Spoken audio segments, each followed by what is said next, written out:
بسم اللہ الرحمن الرحیم وصلی اللہ علی النبی الکریم رب اشرح لی صدری ویسر لی امری واحلل عقدۃ من لسانی یفقہوا قولی۔ آج کا ٹاپک ہے اسلامائزیشن آف مسلمس، یعنی مسلمانوں کو اسلامی بنانا۔ یہ ٹاپک میرے مائنڈ میں اس طرح آیا کہ کل کے پیپر میں آپ نے دیکھا ہوگا کہ ملیشیا کی ایک نیوز ہے۔ ملیشیا میں مسلم جو ہیں وہ 50% سے زیادہ ہیں، یعنی پیپر میں تو دیا ہے کہ 60% ہیں مسلمس، لیکن میرا خیال ہے کہ وہاں غالباً 55% ہیں۔ بہرحال تو میجارٹی میں ہے، تو وہاں پر کرسچن بھی کافی ہیں۔ کرسچن لوگوں نے اللہ کا جو لفظ ہے گاڈ کے لیے اللہ، اس کو استعمال کرنے لگے۔ وہ اس پر وہاں کے مسلمان غصہ ہو گئے، باقاعدہ وہاں ڈیمونسٹریشن ہوا، یہاں تک کہ انہوں نے بعض چرچز کو جلایا اور سلوگن دیا انہوں نے، غرضے کہ ایک دھوم مچائی۔ تو پیپر میں آیا ہے کل کے کہ جلوس جو نکالا انہوں نے، اس کا نعرہ تھا اللہ از اونلی فار اس، اللہ صرف ہمارا ہے۔ یعنی کرسچنس کو یہ رائٹ نہیں ہے کہ وہ لفظ اللہ استعمال کریں، تو اللہ از اونلی فار اس، اللہ صرف ہمارا ہے۔ تو اس کو دیکھ کر میں نے سمجھا کہ آج کے مسلمانوں کو سب سے زیادہ ضروری ہے کہ مسلمانوں کو اسلامائز کیا جائے، کیونکہ مسلمان ایسا لگتا ہے کہ اسلام سے بالکل ہی ہٹ گئے ہیں۔ آپ غور فرمائیے کہ اگر کلیرجی وہاں کے جو چرچ ہے وہ اللہ کا لفظ استعمال کر رہا ہے، تو آپ کے لیے ایک بہت بڑا اپرچونیٹی تھی اس میں کہ آپ اس کو کلمہ سوا بنا لیں۔ قرآن میں ہے کہ یا اہل الکتاب تعالوا الی کلمۃ سواء بیننا وبینکم الا نعبد الا اللہ۔ تو دیکھیے قرآن میں ہے کہ اہل کتاب اور اپنے درمیان کلمہ سوا تلاش کرو۔ اس کلمہ سوا کو فرسٹ اپروچ کے طور پر استعمال کرو دعوت کے لیے۔ اب دیکھیے کہ انہوں نے خود ہی کلمہ سوا دے دیا کہ تم بھی اللہ کو مانتے ہیں، ہم بھی اللہ کو مانتے ہیں، تو بہت اچھا ہے۔ تو دعوتی ذہن نہ ہونے کی وجہ سے ایسا ہوا، کیونکہ قومی ذہن ہے، مسلمان اپنے کو بس صرف ایک کمیونٹی مانتے ہیں، تو وہ تھریٹن فیل کرنے لگے۔ اگر ان کے اندر دعوتی ذہن ہوتا تو کہتے کہ بڑا اچھا ہے، یہ تو کلمہ سوا مل گیا ہمیں، اور پھر ان کو دعوتی پیغام پہنچاتے۔ دوسری بات یہ ہے کہ آپ قرآن کو اٹھائیے، سب سے پہلی آیت جو قرآن مجید میں ہے وہ کیا ہے؟ الحمد للہ رب العالمین۔ یہ قرآن میں اللہ کو رب العالمین بتایا گیا ہے۔ الحمد للہ رب العالمین، اللہ رب العالمین ہے، یہ نہیں فرمایا کہ اللہ رب المسلمین ہے۔ تو قرآن کی پہلے ہی آیت سے بے خبر ہیں وہ۔ آپ غور کیجئے کہ کیسے عجیب ہے وہ مسلمان جو جانتے نہیں کہ قرآن کی پہلی آیت کیا ہے، کہ اللہ پر آپ کے مناپلی نہیں ہے۔ اور دیکھیے اگر آپ تاریخ کو پڑھیں تو لفظ اللہ وہاں پر مسلمانوں نے انوینٹ نہیں کیا تھا، آلریڈی وہ عرب میں موجود تھا یہ لفظ، اسی کو اسلام میں استعمال کیا گیا. ایسا نہیں کہ پہلی بار لفظ اللہ مسلمانوں نے ایجاد کیا اور اس کو رائج کیا. تو لفظ اللہ تو پہلے سے موجود تھا وہاں، تو آپ کی مناپلی کیسے ہو گئی؟ جس اینگل سے بھی آپ دیکھیں تو یہ بالکل یعنی اسلام سے ہٹی ہوئی بات ہے، اسلام سے ہٹی ہوئی بات ہے. اس طرح کے واقعات روزانہ ہوتے رہتے ہیں، آپ بھی جانتے ہیں، میں بھی جانتا ہوں. اس طرح کی چیزوں کو لے کر میرے مائنڈ میں یہ ٹائٹل آیا کہ اسلامائزیشن آف مسلمس. آج ضرورت ہے کہ خود مسلمانوں کو اسلامائز کیا جائے، کیونکہ وہ قرآن کو صرف مانتے ہیں، بس قرآن سے وہ گائیڈنس نہیں لیتے. میں نے بہت سے لوگوں سے پوچھا، حتیٰ کہ علماء سے بھی پوچھا کہ کیا آپ نے کبھی بالکل ایمپٹی مائنڈ ہو کر قرآن کو اے سے زیڈ تک پڑھا صرف اس لیے کہ وہ خدا ہے، ہدایت ہے، گائیڈنس ہے، تو میں جانوں کہ خدا نے مجھے کیا گائیڈنس بھیجی ہے؟ تو ایک شخص بھی نہیں ملا مجھے اپنی زندگی میں جو یہ کہے کہ ہاں میں نے ایسا کیا ہے اور یہ بات میں نے پائی ہے. آپ بتائیے. پلس یہ کہ ہمارے علماء نے ایک بہت ہی غلط قسم کا فتویٰ دے کر کے ایک ذہن بنا کر مسلمانوں کا کہ قرآن کی بحرمتی ایک لفظ ایسا ہے جو کبھی نہ رسول اللہ بولے، نہ صحابہ بولے، نہ تابعین بولے. ایک عجیب و غریب ایک چیز نکالی قرآن کی بحرمتی. تو اب اگر ہم قرآن کو دیں گے اگر مسلموں کو، تو وہ چونکہ اس میں بلیو نہیں کرتے تو اس کی بحرمتی کریں گے.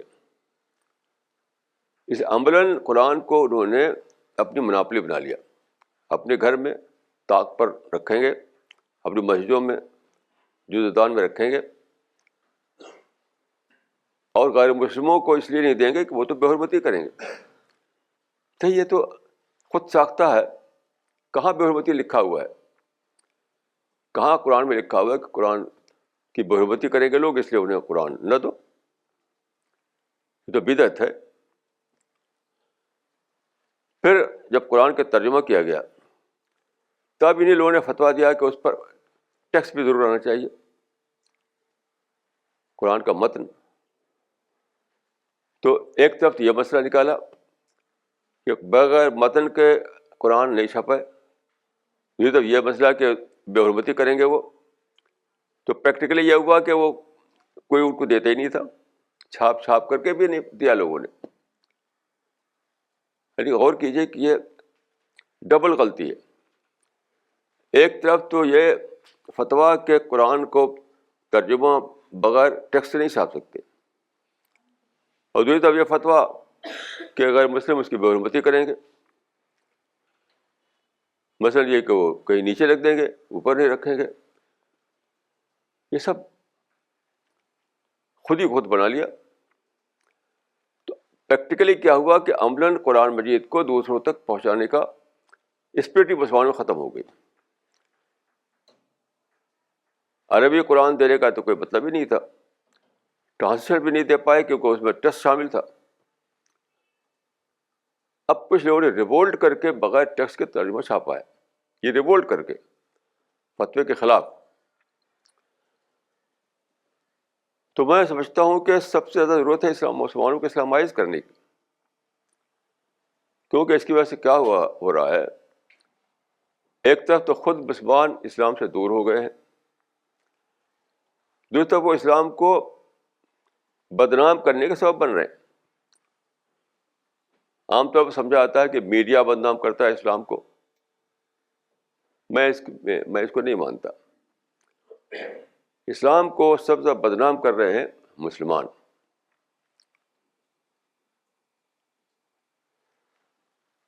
یہ اس پر زیادہ گہرائی کے ساتھ سوچیے، یہ سادہ بات نہیں ہے. سادہ بات نہیں ہے. قرآن مجید میں دیکھیے ایک آیت ہے، کنتم خیر امۃ اخرجت للناس تأمرون بالمعروف وتنہون عن المنکر وتؤمنون باللہ. اس آیت میں بتایا گیا کہ مسلمان جو ہیں وہ خیر امت ہیں. خیر امت کس معنی میں؟ افضلیت کے معنی میں نہیں، ایک ذمہ داری کے معنی میں. للناس جو ہے، للناس میں اس بات کا واضح موجود ہے اشارہ. اس آیت کی طرف جو دوسری جگہ ہے، لِيَكُونَ الرَّسُولُ شَهِيدًا عَلَيْكُمْ وَتَكُونُوا شُهَدَاءَ عَلَى النَّاسِ. یہ مسلمانوں کو اللہ تعالیٰ نے بطور وٹنس کے ذمہ داری دی ہے. یعنی رسول اللہ کے بعد نبوت ختم ہو گئی، اب کوئی نبی آنے والا نہیں ہے، لیکن ذمہ داری باقی ہے، رسول کا مشن باقی ہے. تو مسلمانوں کو خیر امت کیوں کہا گیا؟ اس لیے کہا گیا کہ وہ رسول کے مشن کو کنٹینیو رکھیں، شاہد بنتے رہیں ہمیشہ. تو آپ جانتے ہیں کہ انسان جو ہے کوئی پتھر نہیں ہے کہ ہزاروں لاکھوں سال تک وہی سیم پتھر پڑا رہتا ہے. انسان مرتے ہیں، نئے پیدا ہوتے ہیں. 50 60 70 سال میں مر گئے، پھر نئے پیدا ہوئے. یعنی کہ ہمیشہ جنریشن نئی آتی رہتی ہے. تو رسول اللہ صلی اللہ علیہ وسلم نے اپنے زمانے میں جو کنٹمپریری مسلم تھے، ان کو کہا جاتا ہے صحابہ. رسول کے کنٹمپریری مسلم کو صحابہ کہا جاتا ہے. ان کو آپ نے ٹرین کیا، تیار کیا، ان کی اسلامائز کیا. تو اس کے بعد کچھ دن میں وہ سب ختم ہو گئے. پھر تابعین آئے، پھر تبع تابعین، پھر جنریشن آفر جنریشن آتا رہا سلسلہ. تو رسول جو ہے وہ ٹریننگ دینے کے لیے موجود نہ رہا، لیکن نسلیں تو آ رہی ہیں برابر، نئی نسلیں جو ٹرین نہیں ہیں. ان کے لیے فرمایا کہ ان کا کیا ہے، امر بالمعروف اور نہی عن المنکر کا نظام امت میں قائم رہنا. یہ جو کام رسول کرتا تھا اسی کو برقرار رکھنا. یعنی لوگ بتاتے رہیں، سمجھاتے رہیں، کرٹیسائز کرتے رہیں. کرٹیسزم کوئی نگیٹو چیز نہیں ہے اسلام میں، نگیٹو چیز نہیں ہے، وہ تو بہت زیادہ پازیٹیو چیز ہے. تو ہمیشہ خود مسلمانوں کو اسلامائز کرتے رہنا ہے. وہ کیسے ہوگا؟ جب کرٹیسزم ہوگی، جب روک ٹوک ہوگی، جب ایک دوسرے کو لوگ بتاتے رہیں گے غلطیاں ان کی. سورہ النساء جو ہے، جو چوتھی سورہ ہے قرآن مجید کی، چوتھی سورہ النساء، اس میں ایک آیت ہے، یا ایھا الذین آمنوا آمنوا، اے ایمان لانے والو ایمان لاؤ. اب غور کیجئے کہ جو ایمان لانے والے ہیں وہ مومن ہے، تو پھر کیوں کہا کہ ایمان لاؤ؟ یہ بہت سوچنے کی بات ہے. اس کا مطلب یہ ہے کہ خود مسلمانوں کو بار بار اسلامائز کرتے رہنا ہے. The Muslims themselves need to be Islamized again and again in every generation. یا الذین آمنوا آمنوا، اے ایمان لاؤ ایمان لاؤ. یعنی جن کو ہم کہتے ہیں مسلم، ہر نسل میں، یعنی پچھلے لوگ تو ختم ہو گئے، نئے لوگ آئے، ہر اگلی نسل میں انہیں اسلامائز کرتے رہنا ہے. مطلب جو لوگ بائی برتھ مسلمان ہیں ان کو بائی چوائس مسلمان بنانا ہے. جو اگلی نسل آئے گی وہ کیا ہے، وہ بائی برتھ مسلم ہوگی، تو اس کو بائی چوائس مسلمان بنانا ہے. اسی کو میں کہہ رہا ہوں اسلامائز کرنا. تو مسلمانوں کو اسلامائز کرنے کا جو عمل ہے وہ ایک کنٹینیوڈ پروسیس ہے. یہ چیز حدیث میں اس طرح آئی ہے کہ ان اللہ یبعث علی رأس کل مئۃ سنۃ من یجدد الدین، اللہ ہر 100 سال میں ایک انسان اٹھائے گا جو امت کی تجدید کرے گا. وہی مطلب ہے کہ اسلامائز کرے گا. ہر اگلی نسل میں مسلمانوں کا ڈی اسلامائزیشن ہوتا رہتا ہے، ڈی اسلامائزیشن. تو مجدد کیا کرتا ہے؟ اس کو پھر سے ری اسلامائز کرتا ہے.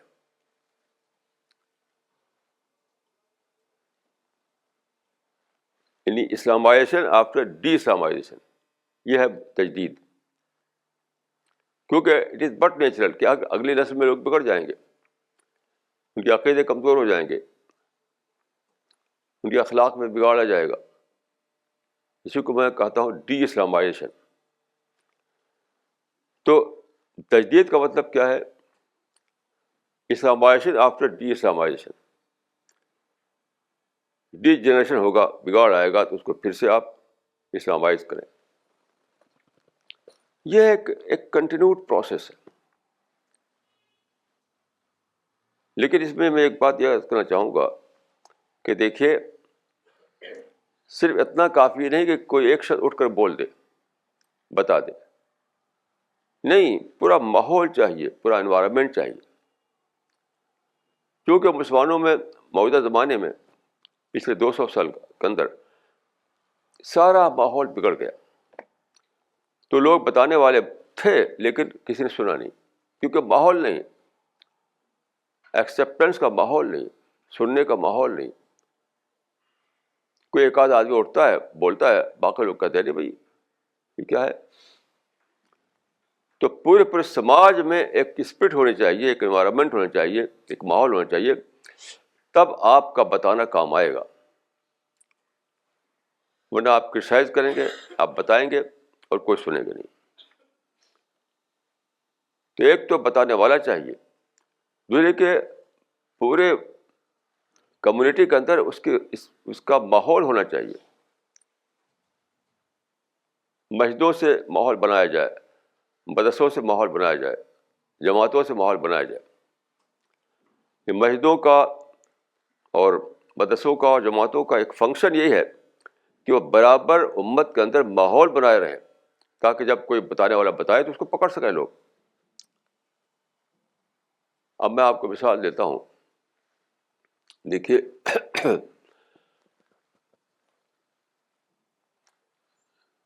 کچھ مثالیں آپ دیتا ہوں آپ کو. 1831 میں اسی ملک میں کچھ لوگوں نے جہاد شروع کر دیا. سکھ، اس زمانے میں پنجاب بڑا پنجاب تھا، وہ آج کا پنجاب نہیں. اس میں ایک سکھ راجا تھا مہاراجا رنجیت سنگھ. اس کے خلاف جہاد کیا کچھ علماء نے، جن کو کہا جاتا ہے شہیدین. تو انہوں نے ایک جماعت بنائی اور دھاوا بول دیا. بالا کوٹ میں جا کر لڑ گئے ان سے. اس وقت ان کی جماعت میں ایک شخص تھا، اس شخص نے کہا کہ یہ جہاد نہیں ہے. جو امام، جو امیر تھے اس کے، انہوں نے کہا کہ مجھے مکاشفہ ہوا ہے، مجھے خواب آیا ہے کہ میں جہاد کروں. اس نے کہا کہ یہ جہاد خواب پر، مکاشفے پر نہیں ہوتا. اس کا نام تھا مولانا میر محبوب علی. اس آدمی کا، انہیں کی جماعت میں تھا، وہ عالم تھا، وہ میر محبوب علی. نے کہا کہ جہاد جو ہے امرہم شورا بینہم، یعنی سب بیٹھیں، آپ اپنی رائے دیں، دوسرا اپنی رائے دیں، کرٹیسائز کرنے کا ماحول ہو، اور پھر سب مل کر کے فیصلہ کریں، تب جہاد ہوتا ہے. ایسے نہیں کہ آپ نے خواب دیکھ لیا تو پھر چلے جائیں جہاد کرنے کے لیے. لیکن اس کی بات نہیں سنی گئی، یہاں تک کہ وہ آدمی چھوڑ کر چلا گیا وہاں سے. تو کیا ماحول نہیں تھا؟ ان کو آپ شہیدین کہتے ہیں، ان کے یہاں ماحول ہی نہیں تھا کہ کرٹیسائز کیا جائے، بات کو سنا جائے، ڈسکشن کیا جائے، مشورہ کیا جائے. بس خواب دیکھ لیا تو بس دھاوا بول دیا. یہ بھی تھا ڈی اسلامائزیشن. جب قرآن میں صاف صاف ہے کہ امرہم شورا بینہم، تو آپ کیا رائٹ ہے کہ آپ خواب پر ایک ایکشن لینے لگے؟ امرہم شورا بینہم میں کہ جو معاملات ہوتے ہیں ان معاملات کو آپس میں ڈسکشن کیا جاتا ہے، تب فیصلہ کیا جاتا ہے. رسول اللہ ہمیشہ مشورہ کرتے تھے کوئی بات پیش آتی تو آپ کہتے تھے اشیروا علی ایھا الناس، اے لوگوں مجھے مشورہ دو. حضرت ابوبکر بھی یہی کرتے تھے، اشیروا علی ایھا الناس. یہ قرآن میں یہ حکم ہے، رسول اللہ کی یہ سنت ہے، اور آپ جو ہے خواب کو لے کر کے اقدام کر رہے ہیں کسی کے خلاف، لڑائی بھڑائی کر رہے ہیں. تو یہ کہا تھا اسلام سے ڈیویشن تھا یہ، کیونکہ اب ماحول نہیں تھا. میں جو بات زور دینا چاہتا ہوں یہ ہے کہ ایک فرد اگر صحیح ہو تو اس سے سوسائٹی کی اصلاح نہیں ہوتی. وہ فرد جانے گا، بتائے گا، لیکن ایکسیپٹنس تو ہو، ایکسیپٹنس کا ماحول تو ہو. تو وہ آدمی عالم تھا، اس نے جانا کہ یہ جہاد کا طریقہ یہ نہیں ہوا کرتا. جہاد کے لیے کنسلٹیشن ہے، مشورہ ہے، ڈسکشن ہے، پھر جو رائے بنے سب کے مشورے سے تب اقدام کرنا ہے، تب ایکشن لینا ہے. تو وہ جانتا تھا اس بات کو، لیکن چونکہ ماحول تھا نہیں ایکسیپٹنس کا، اسے بتایا، بات نہیں چلی، اور سب لوگ جا کر بال کورٹ میں وہی ختم ہو گئے. ایسے دیکھیے مثال ہے یہ 1857 میں جو بغاوت ہوئی تھی 1857 میں، جس کو انگریزوں نے میٹونی کہا تھا اور دوسرے لوگ اس کو جنگ آزادی کہتے ہیں. علماء نے اس میں جھنڈا اٹھایا، ان علماء اس میں آگے آگے تھے، انگریزوں کے خلاف جہاد. تو دیوبند میں جب مشورہ ہوا تو وہاں ایک عالم تھے شیخ محمد، بڑے عالم تھے وہ. انہوں نے کہا کہ حرام ہے یہ. آپ غور کیجئے کہ جس چیز کو دوسرے علماء جہاد کہہ رہے تھے اس کو شیخ محمد حرام بتا رہے تھے. وہ سینئر عالم تھے وہاں کے، لیکن ان کی نہیں چلی. کیوں؟ ماحول نہیں تھا. مدرسوں کے ذریعے ماحول نہیں بنایا گیا، مسجدوں کے ذریعے ماحول نہیں بنایا گیا، جماعتوں کے ذریعے ماحول نہیں بنایا گیا کہ تنقید کو سنو، ڈسکشن کرو، دوسرے کی رائے جانو، پھر فیصلہ کرو. تو ماحول تھا بزرگ پرستی کا. تو انہوں نے کہا شیخ محمد نے باقاعدہ کہ یہ تو حرام فعل کر رہے ہیں آپ، یہ جہاد نہیں ہے. لیکن ان کی بات نہیں چلی اور لوگوں نے جہاد کیا اور سب جا کر مر گئے. آپ غور کیجیے کیسی عجیب بات ہے یہ. یعنی پانی پت کے میدان میں جا کر سب لوگ ختم ہو گئے. تو میں جس چیز پہ زور دینا چاہتا ہوں وہ یہ ہے کہ ایک شخص ہمیشہ صحیح رہتا ہے. کبھی ایسا نہیں ہوتا کہ ایک شخص بھی نہ ہو ایسا جو بات کو جانے، لیکن ایک شخص اگر ہے تو بات چلتی نہیں ہے اس کی. اگر آپ چاہتے ہیں کہ امت صحیح راستے پر رہے، نہ بگاڑ اس کا نہ پیدا ہو، تو آپ کو ایک ماحول بنانا پڑے گا. مسجد کا یہ رول ہے، مدرسے کا یہ رول ہے، جماعتوں کا یہ رول ہے کہ وہ ایک ماحول بناتے رہیں. ماحول کس بات کا؟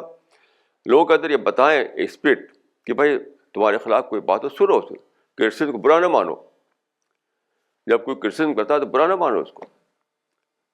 کرسچن تو نہیں علی منکر ہے. کرسچن وہی چیز ہے جس کو قرآن میں نہیں علی منکر کہا گیا ہے.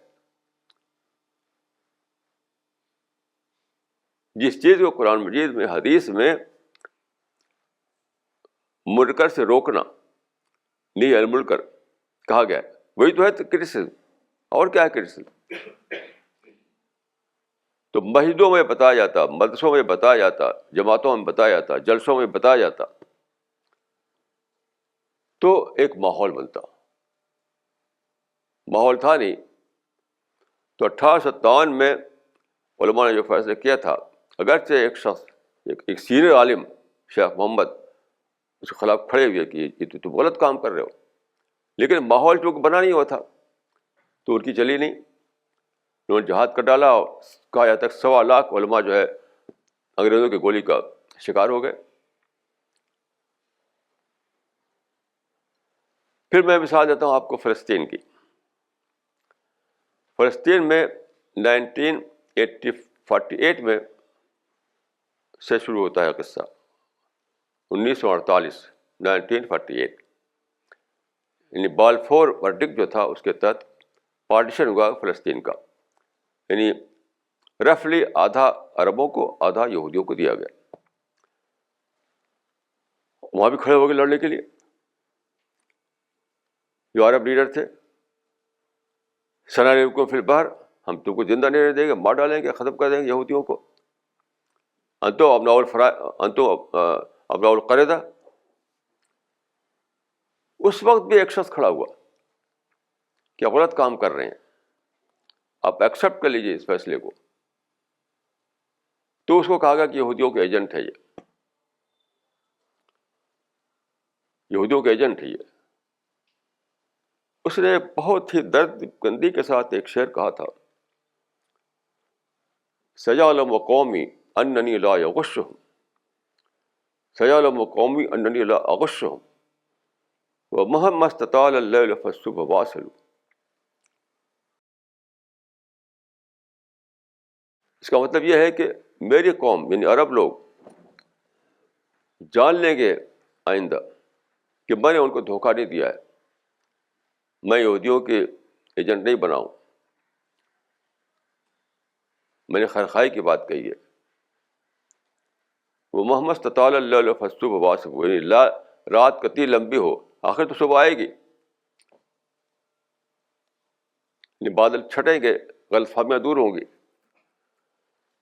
تو دیکھیں ایک شخص تھا 1831 میں, اس نے صحیح بات کہی لیکن بات نہیں چلی اس کی.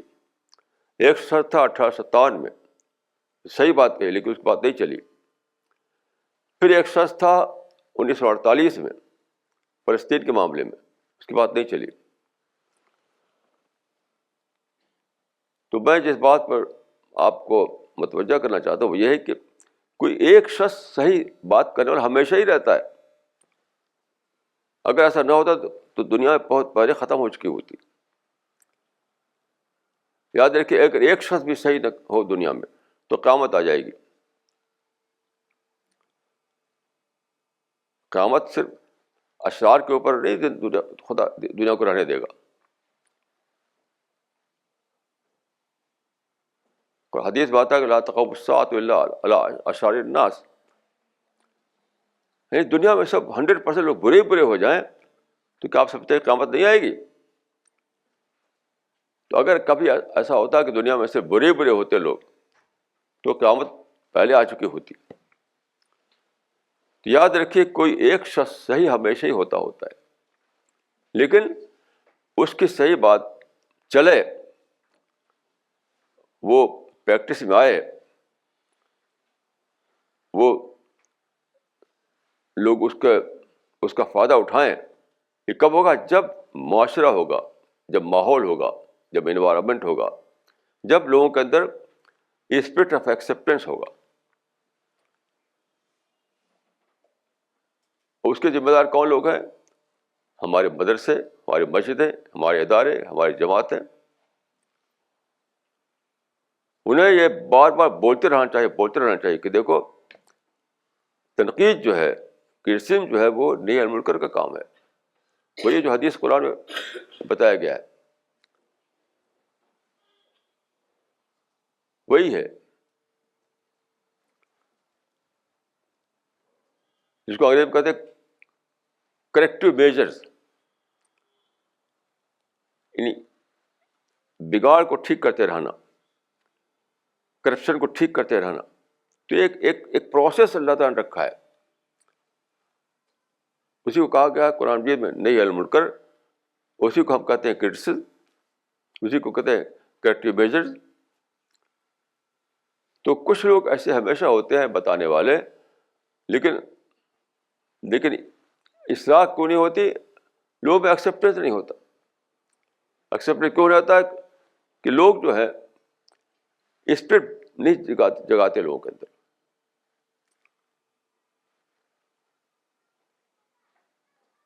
اب بتائیے کہ یہ جو ابھی واقعہ کل ہوا ہے کہ اللہ از اونلی فار اس, تو لوگ چیختے ہیں اس پر, لیکن کوئی چیخا نہیں, سب چپ چاپ بیٹھے ہوئے. ساری دنیا میں مسلمان جو ہے برا کہیں گے کس کو؟ عیسائیوں کو. اور خود مسلمانوں کو کوئی کنڈم نہیں کرے گا کہ تم یہ کیا بات بول رہے ہو، یہ کوئی کہنے کی بات ہے. اس کو پڑھا میں نے تو مجھے کچھ قصے یاد آئے. ایک قصہ یہ ہے کہ میں علی گڑھ، بہت دن کی بات ہے، جب وہاں پر ایک تھے مولانا تقی امینی، اب ان کی وفات ہو چکی ہے. تو وہ علی گڑھ مسلم یونیورسٹی میں وہ تھے ناظم دینیات. تو بہت برس پہلے کی بات ہے، ان کا انتقال ہوا ہے 1993 میں. تو اس سے کچھ پہلے کی بات ہے کہ میں ان کے دفتر میں بیٹھا ہوا تھا. ان کا آفس جو وہاں پر ہے وہ علی گڑھ یونیورسٹی کی جو مسجد ہے بڑی، اسی سے ملا ہوا ہے. تو ایک لڑکا آیا اور وہ لگا کہ رسول اللہ صاحب گستاخی ہو رہی ہے، رسول اللہ شان میں یہ کیا جا رہا ہے، آپ کچھ کیجیے. تو جب وہ بول چکا تو انہوں نے کہا کہ بھائی تم اللہ کے خلاف بھی بہت سی چیزیں ہو رہی ہیں، تو کتابیں لکھ رہے ہیں لوگ گاڈ از ڈیڈ، تو تب تم نہیں بھڑکتے کچھ، اور رسول اللہ کے خلاف گستاخی ہو رہی ہے تو خوب بھڑک رہے ہو تم لوگ. تو اسے کیا کہا، اس لڑکے نے کہا، علی گڑھ مسلم یونیورسٹی کا اسٹوڈنٹ تھا وہ، کہ اللہ کی مدد سب کے ہیں، رسول اللہ ہمارے ہیں. اللہ کی مدد سب کے ہیں، رسول اللہ ہمارے ہیں. اب معلوم ہے کہ ہمارے کانسیپٹ جو ہے بہت بہت بہت زیادہ ہے، یعنی صرف وہی تک نہیں ہے. اب دیکھیے یہ کہہ رہے ہیں ملیشیا والے کہ اللہ میں ہمارے ہیں، اس نے کہا کہ محمد ہمارے ہیں. قرآن کو بھی کہہ رکھا ہے کہ قرآن ہمارا ہے. یعنی ہر چیز مسلمانوں کی ہے، اللہ بھی ان کا، محمد بھی ان کے، قرآن بھی ان کا، یہاں تک کہ ساری کائنات ان کی. ایک بہت بڑے مشہور شاعر مسلمانوں کے، انہوں نے کہا تھا کہ ہر ملک ملک ماست کے مل کے خدائے ماست، کہ سارا ملک ہمارا ہے، سارے لینڈ ہماری، کیونکہ ہمارے خدا کی ہے وہ. ہر ملک مل کے ماست کے مل کے خدائے ماست. یہ سوچ ہے مسلمانوں کی کہ سارے ملک، ساری کنٹریز ہمارے ہیں، کیونکہ وہ ہمارے خدا کے ہیں سب. ایک مشہور مسلمانوں کے مشہور شاعر نے کہا تھا کہ چین و عرب ہمارا، ہندوستان ہمارا، مسلم ہے سارا جہاں ہمارا. تو اتنا یہ پسند آیا لوگوں کو کہ ایک عرب ادیب نے اس کو ترجمہ کیا تھا عربی زبان میں. غور کیجیے کہ اتنا ایبسرڈ ہے یہ بات کہ چین و عرب ہمارا، ہندوستان ہمارا، مسلم وطن ہے سارا جہاں ہمارا. یعنی اس پر کسی نے کنڈم نہیں کیا، خوب ان کی واہ واہ ہوئی.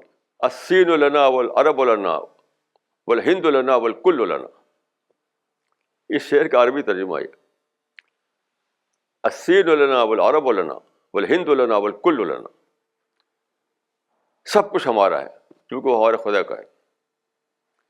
تو یہ تھنکنگ آپ جی سکتے ہیں دنیا میں؟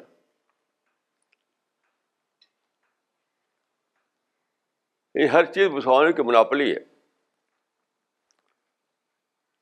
خدا بھی ہمارا، رسول اللہ بھی ہمارے، قرآن بھی ہمارا، یہاں تک کہ ساری کائنات بھی ہماری. تو خدا نے دوسروں کو کیوں پیدا کیا؟ کیوں پیدا کیا خدا کو؟ یہ ہے جو چیز جس کو کہ بدلنا ہے،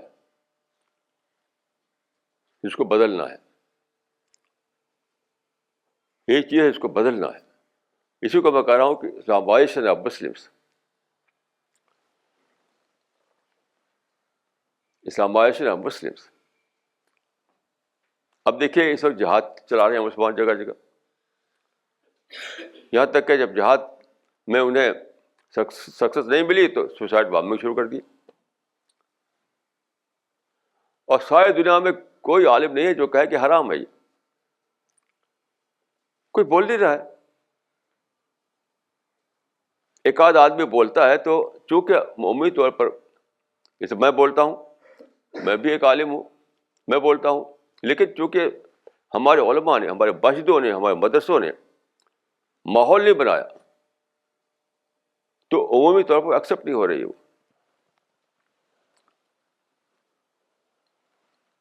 جب یہ سب کام ہوا تو سارے علماء کو فتویٰ دینا چاہیے تھا، مسجدوں میں تقریر ہوتی، مدرسوں میں چرچا ہوتا، ہر جگہ، تو ماحول بنتا.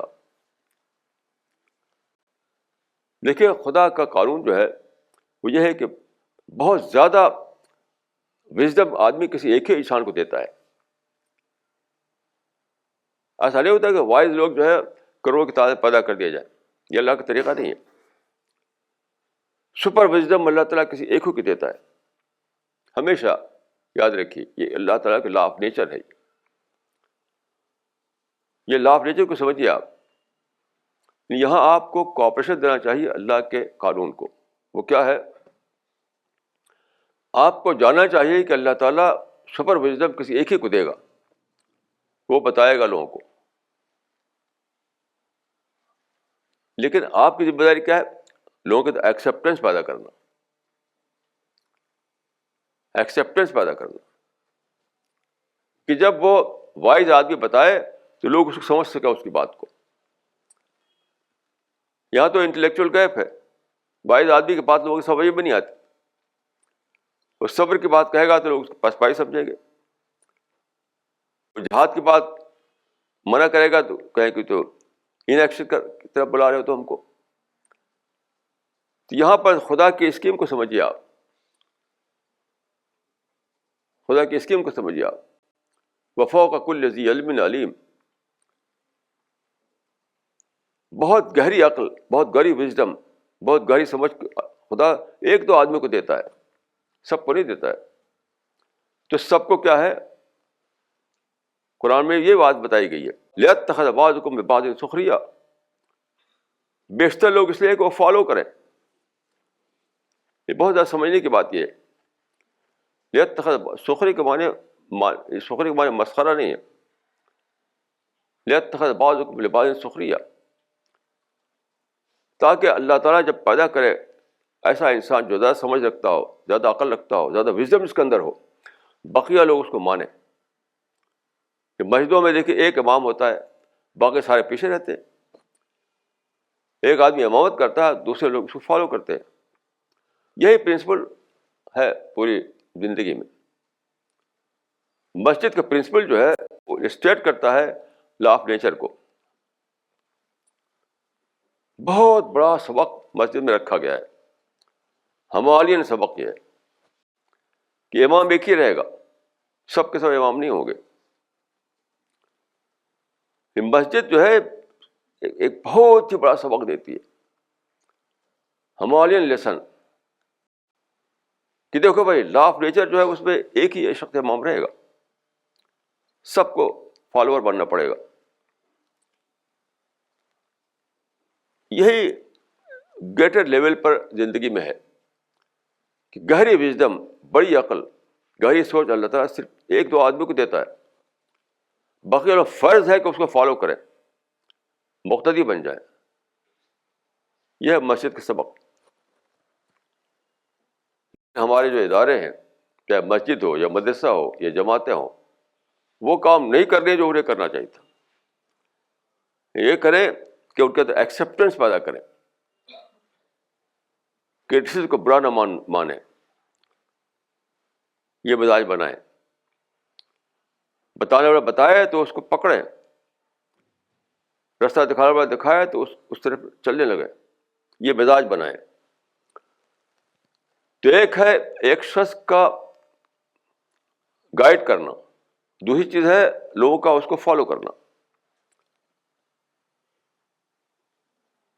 تو کبھی بھی دنیا میں ایسا نہیں ہوا ہے کہ بتانے والے دنیا میں نہ رہے ہوں. بتانے والے رہتے ہیں، لیکن ہمارے اداروں نے وہ کام نہیں کیا جو انہیں کرنا چاہیے تھا کہ لوگوں کے اندر فالو کرنے کی اسپرٹ پیدا کرے. نہیں، ریچول طور پر تو ہو رہا ہے، مسجدوں میں ہزاروں لوگ نماز پڑھتے ہیں ایک امام کے پیچھے. یہ کیا ایز اے ریچول، ایک رسم کے طور پر. وہاں بھی یہ نہیں بتایا تھا، مسجدوں میں یہ نہیں بتایا تھا کہ جو مسجد میں ہو رہا ہے یہ تمہاری ٹریننگ ہے. میں نے کبھی کسی مسجد میں نہیں سنا کہ یہ کہا جائے کہ جو مسجد میں نماز پڑھ رہے ہو یہ ریچول نہیں ہے. یہ تو ایک ٹریننگ ہے کہ تمہیں ہمیشہ ایک امام کی بات کو مان کر چلنا ہے. اپنے اندر ایکسیپٹنس پیدا کرو, یعنی تم اپنے اندر فالو کرنے کی اسپرٹ پیدا کرو. کبھی کسی مسجد میں نہیں سنا میں نے, حالانکہ یہی سب لیسن ہے مسجد کا. تو دو چیزوں پر خدا کا نظام چلتا ہے, یاد رکھیے. قرآن میں ایک کا ذکر ہے وفوق کل ذی علم علیم, دوسرے کا ذکر ہے لیتخذ بعضکم لبعض سخریہ. ایک شخص ہوگا جس کو اللہ تعالیٰ نے زیادہ عقل دی ہوگی, وہ بتائے گا. دوسرے لوگوں کو کیا کرنا ہے, وہ فالو کرنا ہے انہیں. ایک امامت کرے گا, باقی لوگوں کو مقتدی بننا پڑے گا. یہ نظام ہے خدا کا.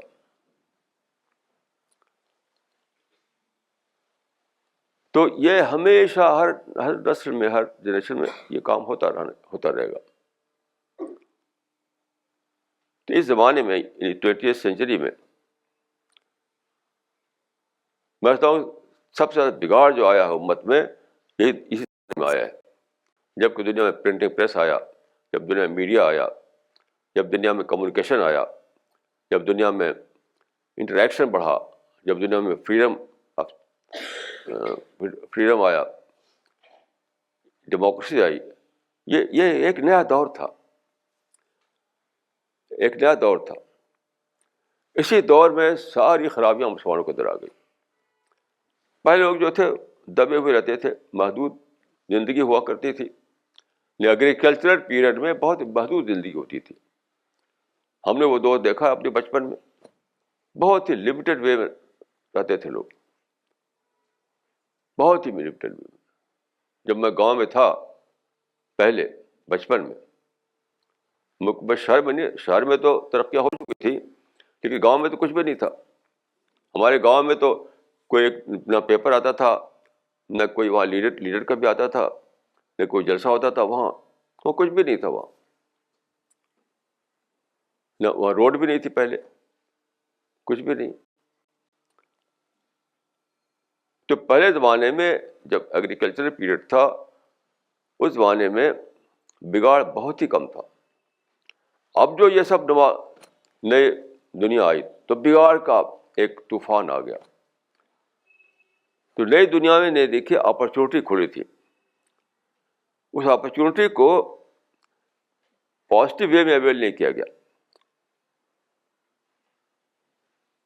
نتیجہ کیا ہوا کہ صرف بگاڑ بڑھنے کا سبب بن گیا. مثال کے طور پر دیکھیے, میڈیا کو لیجیے آپ, میڈیا کو لیجیے. جس زمانے میں انگریز یہاں آئے انڈیا میں, مغل سلطنت کو ختم کیا انہوں نے, تو اس کے بعد جو ہے اخبارات, مسلم اخبارات جو تھے صرف نفرت کی گولی چھاپنے لگے. یعنی پورا 1947 تک پورا جو پیریڈ ہے, برٹش پیریڈ, ہمارے اخباروں میں صرف نفرتیں چھپتی تھی انگریزوں کے خلاف. کوئی دعوت نہیں, کوئی دعوت کی کوئی باتیں نہیں. یہ کبھی بھی نہیں بتایا لوگوں نے کہ یہ تمہارے مدعو ہیں, تمہارے دروازے پہ آ گئے ہیں, ان کو پیغام پہنچاؤ سچائی کا. میڈیا کو استعمال کیا نفرت کو پھیلانے کے لیے, نہ کہ دعوتی جذبہ پھیلانے کے لیے. میری ملاقات ایک کشمیری سے ہوئی. میں نے کہا کہ آپ لوگ خامخواہ وہاں گن چلا رہے ہیں, وہاں دعوت کا کام کیجیے, مطلب غیر مسلموں میں دعوت پہنچائیے. پھر وہاں غیر مسلم کہاں ہیں, وہاں غیر مسلم کہاں کہ جو ہم دعوتی کام کریں. دیکھیے یہ لوگ دعویٰ بلائنڈ ہیں, دعویٰ بلائنڈ. میں نے کہا کہ دیکھیے جن سے آپ لڑ رہے ہیں آرمی کو, وہی تو غیر مسلم ہیں, ان کو مدعو سمجھیے. انڈین آرمی جو آپ کے یہاں ہے جس سے آپ لڑ رہے ہیں وہ وہی مدعو ہیں, ان کو آپ دعوت پہنچائیے. پھر وہاں پر ڈیلی ٹورسٹ آتے ہیں, سیاح, یہ ہجوم آتا ہے ٹورسٹ کا کشمیر میں، وہ بھی غیر مسلم ہے، ان کو دعوت پہنچائیے. لیکن ان کو نظر نہیں آیا، نہ تو آرمی ان کو مدعو کے روپ میں دکھائی دی، نہ ٹورسٹ ان کو مدعو کے روپ میں دکھائی دی. کیوں؟ ان کو دعویٰ بلائنڈ بنا دیا گیا ہے، دعویٰ بلائنڈ بنا دیا گیا. یعنی ہمارے مسجدیں، ہمارے مسجدیں، ہمارے مدرسے، ہمارے تقریریں، ہمارے جلسے لوگوں کو دعویٰ بلائنڈ بنا رہے ہیں. یہ سب کچھ دکھایا دیتا لیکن دعوت نہیں دکھائی دیتی، سب کچھ دکھایا دیتا دعوت نہیں دکھائی دیتی.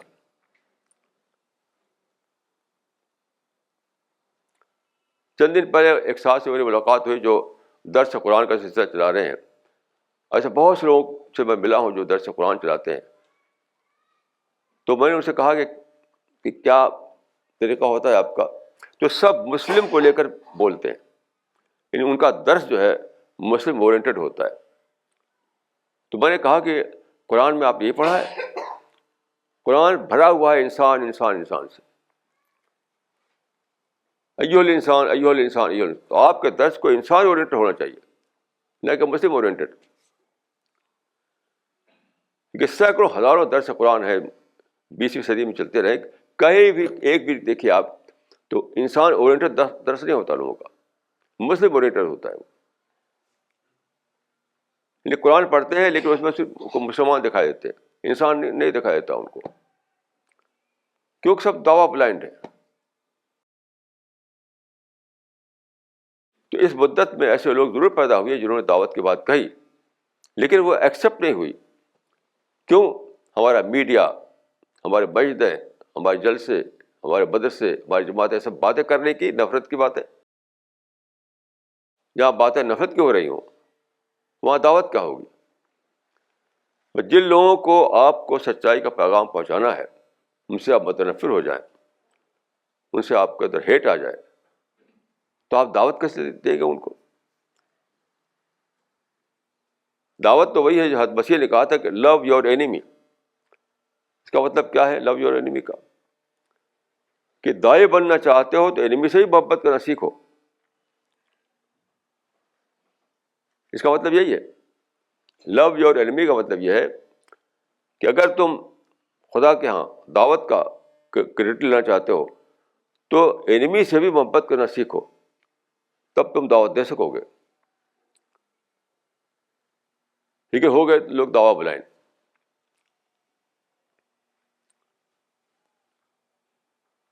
ساری دنیا میں آپ جانتے ہیں کہ دور جو ہے انٹریکشن کا دور ہے، گلوبلائزیشن کا دور ہے.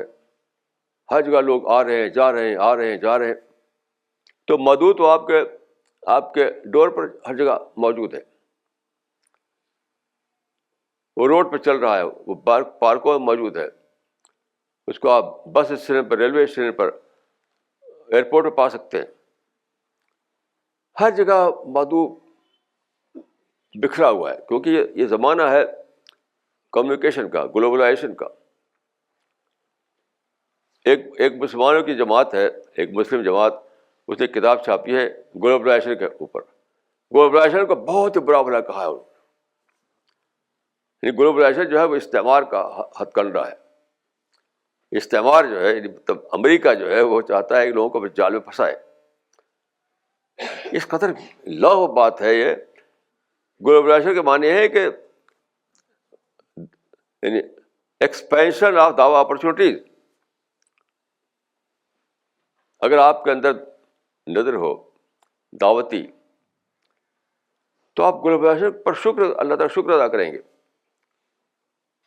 کہ ساری دنیا میں آ رہے ہیں جا رہے ہیں لوگ، تعلقات بڑھ رہے ہیں، تو ہمیں دعوت کی نئی نئی اپرچونیٹیز کھل رہی ہیں ہمارے لیے. تو گلوبلائزیشن مینس ایکسپینشن آف دعوی اپرچونیٹیز، ایکسپلوژن آف دعوی اپرچونیٹیز.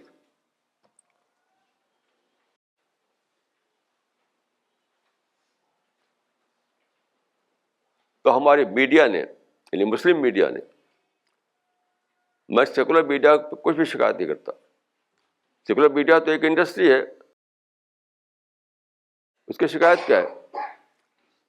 کوئی جو جوتا اور کپڑا بیچتے ہیں وہ نیوز بیچتے ہیں، اس کی شکایت کی بات کیا ہے؟ تو مسلم میڈیا، مسلم مسجدیں، مسلم مدرسے، مسلم ادارے، مسلم جلسے، اس کی بات میں کرتا ہوں. وہاں پہ انسان سے محبت کرنا کی باتیں نہیں ہوتی. جب انسان سے محبت نہیں کریں گے آپ تو دعوت کیا دیں گے؟ اور دعوت جو ہے دیکھیے کوئی سادہ بات نہیں ہے. دعوت کا مشن کوئی سادہ بات نہیں ہے. یہ خود آپ کے لیے آپ کا اوور ہال کرتا ہے، خود آپ کی ٹریننگ ہے. کیونکہ مسلمانوں نے دعوت چھوڑ دی اس لیے وہ گھیٹو مینٹلٹی پیدا ہو گئی ان کے اندر، سیل میں جینے لگے. یہ بہت بڑی بات کو سمجھنا چاہیے کہ اس زمانے میں مسلمانوں میں کیوں گھیٹو مینٹلٹی ہے، کیوں سیل میں رہنا پسند کرتے ہیں وہ، کیوں ان کے اندر محدودیت آ گئی ہے، کیوں ان کے اندر اوپن مائنڈ نہیں ہے، کیوں ان کے اندر یونیورسل تھنکنگ نہیں ہے، کیوں نہیں ہے؟ یہ سب دعوت کو چھوڑنے کی وجہ سے ہے، سب دعوت کو چھوڑنے کی وجہ سے. کیونکہ دعوت جو ہے آپ کے اندر کیا کرتی ہے؟ انسان سے محبت لاتی ہے، دوسرے کو جاننے کا جذبہ پیدا کرتی ہے، اپنی معلومات کو بڑھانے کا شوق آتا ہے آپ کے اندر، اپنی بات کو دوسروں کے لیے ایکسیپٹیبل بنانے کے لیے آپ بہت کچھ جاننے کی کوشش کرتے ہیں، آپ تالیف قلب کرتے ہیں، آپ سفر کرتے ہیں، دوسروں کی خیرخواہی کے لیے آپ پلاننگ کرتے ہیں.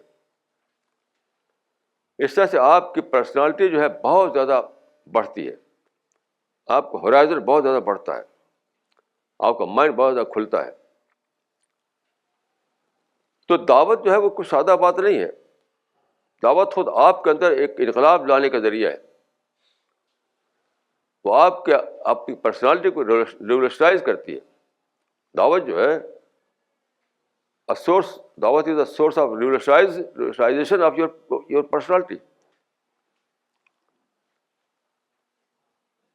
تو دعوت کو چھوڑ کر صرف اتنا ہی نہیں ہوا کہ ہم ایک ذمہ داری ادا نہیں کر رہے ہیں، یہ سچائی کے پیغام کو دوسروں تک نہیں پہنچا رہے ہیں، خود اپنا بھی نقصان کر رہے ہیں. ہمارے اندر وہ انقلابی بدلاؤ نہیں آ رہا جو آنا چاہیے. اور زمانے کو جاننے کا آج کل کیا ہے، مسلمان زمانے کو جانتے ہی نہیں. کس زمانے میں ہم ہیں اس سے بے خبر ہے.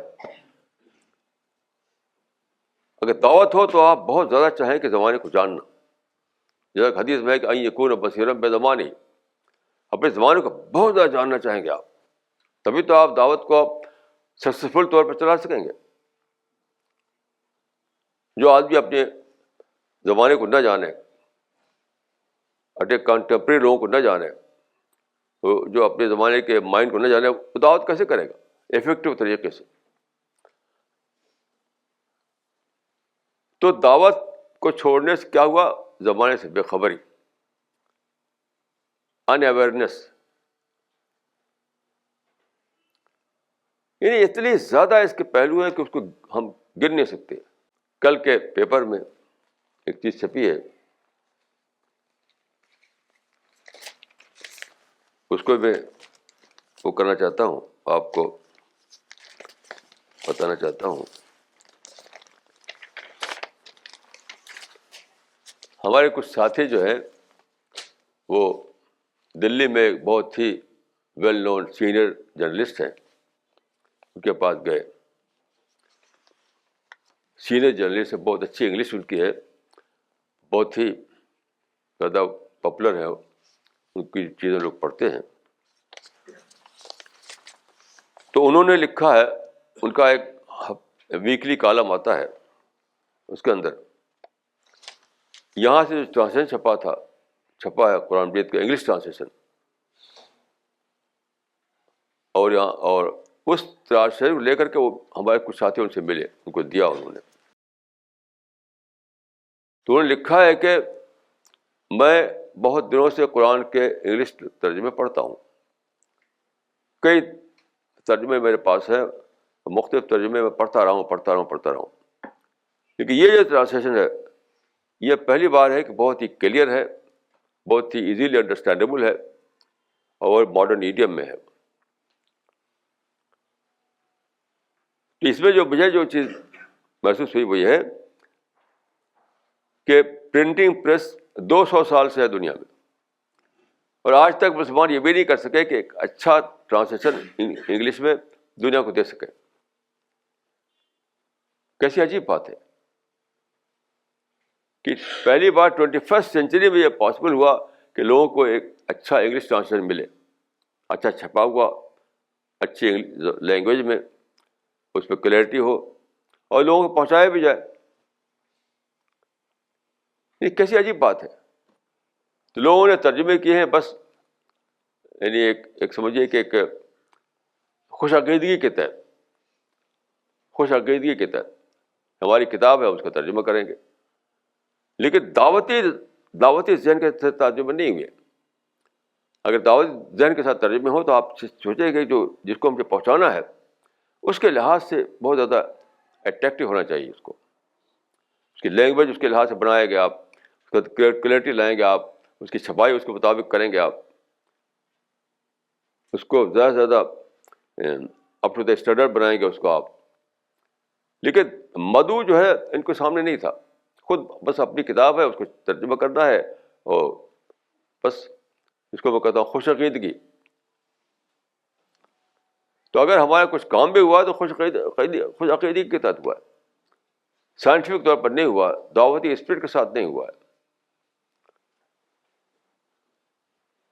تو آپ لوگ بہرحال آپ کی ذمہ داری بڑھ جاتی ہے. جو لوگ سی پی ایس میں آتے ہیں ان کی ذمہ داری بڑھ جاتی ہے کہ اور زیادہ انہیں محنت کرنا ہے تاکہ دوسروں کو کمپنسیٹ کر سکیں، دوسروں کی کمی کو. صرف دوسروں کو کرٹیسائز کر کے آپ بچ نہیں سکتے خدا کے ہاں. دوسرے اگر نہیں کر رہے ہیں، کم کر رہے ہیں، تو آپ کی ذمہ داری بڑھتی ہے، آپ کی رسپانسبلٹی بڑھتی ہے، تاکہ اور آپ کو دگنا چوگنا کام کرنا ہے تاکہ جو کام دوسرے نہیں کر رہے ہیں وہ آپ کے ذریعے سے انجام پا جائے. بہت زیادہ سوچیے اس بات کو. کبھی دوسروں کو کم بتا کر ہم بچ نہیں سکتے اللہ تعالیٰ کے. ہمیں اپنے ہاتھ پاؤں کو چلانا ہے، اپنے دماغ کو چلانا ہے، اپنی انرجی کو استعمال کرنا ہے، دگنا چوگنا زیادہ کام کرنا ہے. کوئی کام تو ہونا چاہیے. تو اس اسپرٹ کے ساتھ بڑھیے کہ دوسرے اگر نہیں کر رہے تو مجھے کرنا ہے. I will do it, I will do it, I will do it. یہ اسپرٹ پیدا کیجیے اپنے اندر. اقول قولی ھذا واستغفر اللہ لی ولکم اجمعین.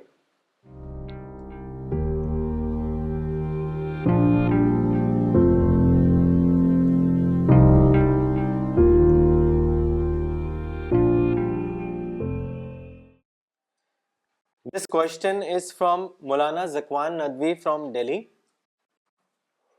Maulana, how should people develop insan-oriented thinking?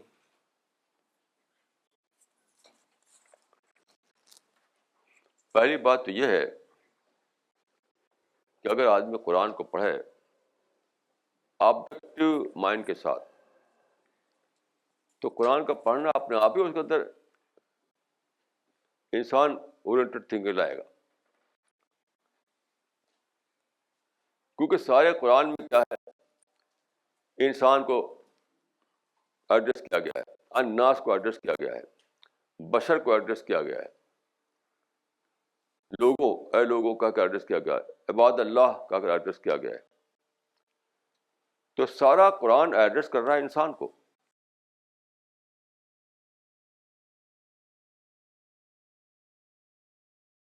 میں سمجھتا ہوں کہ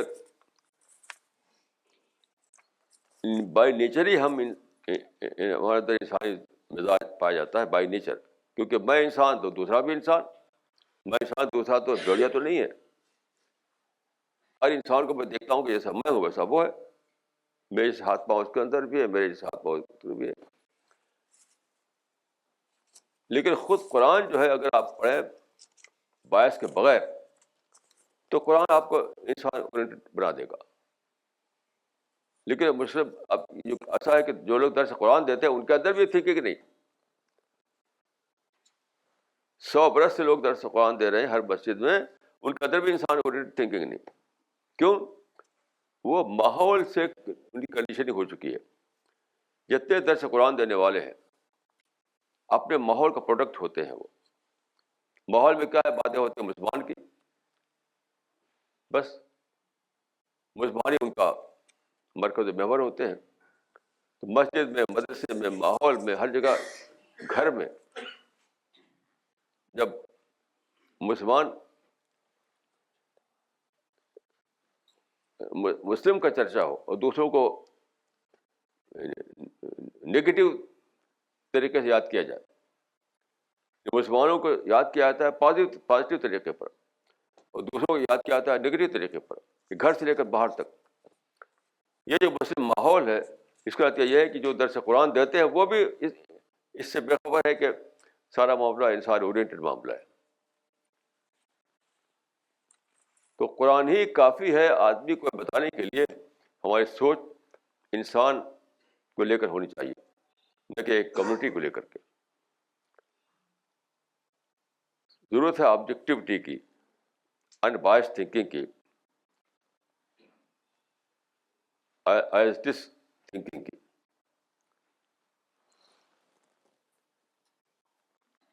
This question is from Miss Tuti from Delhi. There are many people who are offering guidance today. How should we differentiate the one who is guiding rightly? یہ بہت ہی آسان ہے, ان کو آپ جج کیجئے قرآن سے. قرآن جو ہے وہی کرائیٹیرین ہے,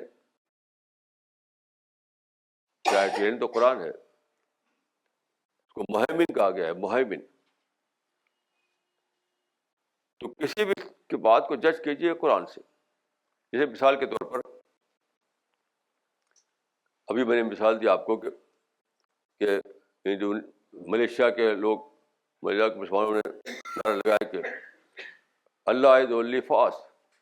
آپ قرآن پہ کو رکھ کر دیکھیے اس کو, کہیں کہ آپ کو دکھائی پڑے گا تو غلط ہے, کیونکہ جب قرآن میں الحمدللہ رب العالمین تو اللہ سب کا ہے.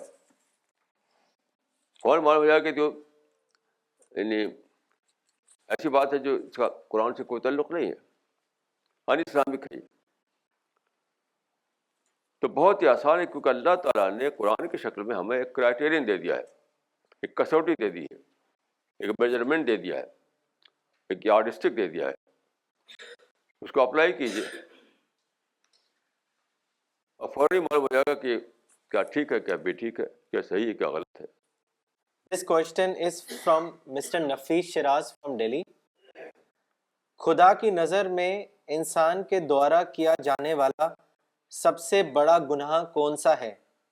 اور یہ بھی بتائیں کہ انسان کے دوارا کیے جانے والے سب سے بڑا گناہ کون سا ہے؟ اور یہ بھی بتائیں کہ انسان کے دوارا کیے جانے والی نیکیوں میں سب سے بڑی نیکی کیا ہے؟ یہ قرآن میں ایک آیت ہے کہ ان اللہ لا یغفر ان یشرک بہ ویغفر ما دون ذلک لمن یشاء. ایسی آیت صرف ایک ہی عمل کے بارے میں ہے, وہ شرک ہے. کہ انسان شرک کو کرے تو اللہ اس کو معاف نہیں کرے گا اور گناہوں کو معاف کر دے گا. اس معلوم ہو کہ سب سے بڑا گناہ اللہ کے نزدیک شرک ہے. کیونکہ شرک کا مطلب لوگ آج سمجھتے ہیں مظاہر شرک, یعنی بت پوجنے کو شرک سمجھتے ہیں, اپنے آپ کو پوجتے ہیں اس کا شرک نہیں سمجھتے, اولاد کو پوجتے ہیں اس کو شرک نہیں سمجھتے, مال کو پوجتے ہیں اس کا شرک نہیں سمجھتے. تو شرک جو ہے بلا شبہ سب سے بڑا گناہ ہے. لیکن شرک کا مطلب صرف یہ نہیں کہ آپ پتھر کے بت کو نہ پوجیں, پتھر کے بت کو پوجیں اتنا ہی نہیں شرک ہے. شرک کا کرائٹیریا قرآن بھی کہہ دیجیے کہ ساری محبت آپ کی خدا سے ہو جائے اور سارا خوف آپ کو خدا سے ہو جائے. یعنی خدا آپ کا سب سے بڑا کنسرن بن جائے. اگر آپ خدا کے سوا کسی اور کو اپنا کنسرن بناتے ہیں تو وہی شرک ہے, اور صرف خدا ہی کو آپ اپنا کنسرن بناتے ہیں تو وہی توحید ہے.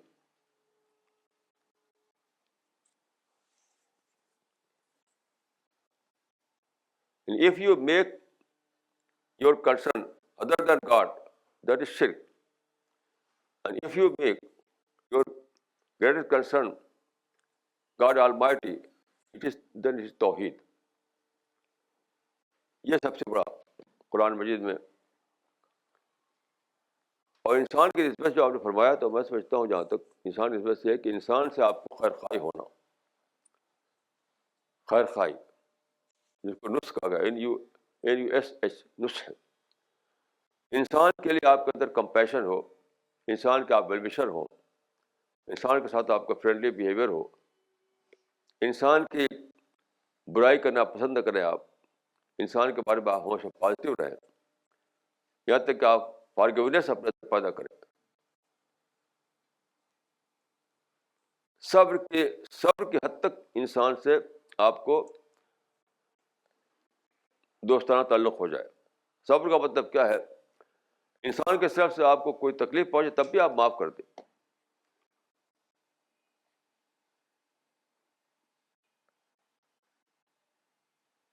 قرآن میں دیکھیے الکاظمین الغیظ, غصہ کو معاف کرنے والے. غصہ کس سے آتا ہے؟ پتھر سے آتا ہے. پتھر سے, درخت سے آئے گا غصہ آپ کو؟ انسان سے آتا ہے.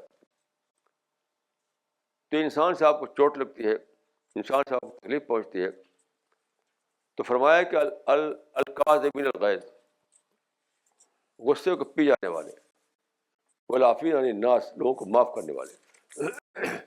دیکھیے یہاں پہ یہ نہیں کہ الفاقد الغیظ نہیں کہا گیا کہ آپ کو غصہ نہ ہو,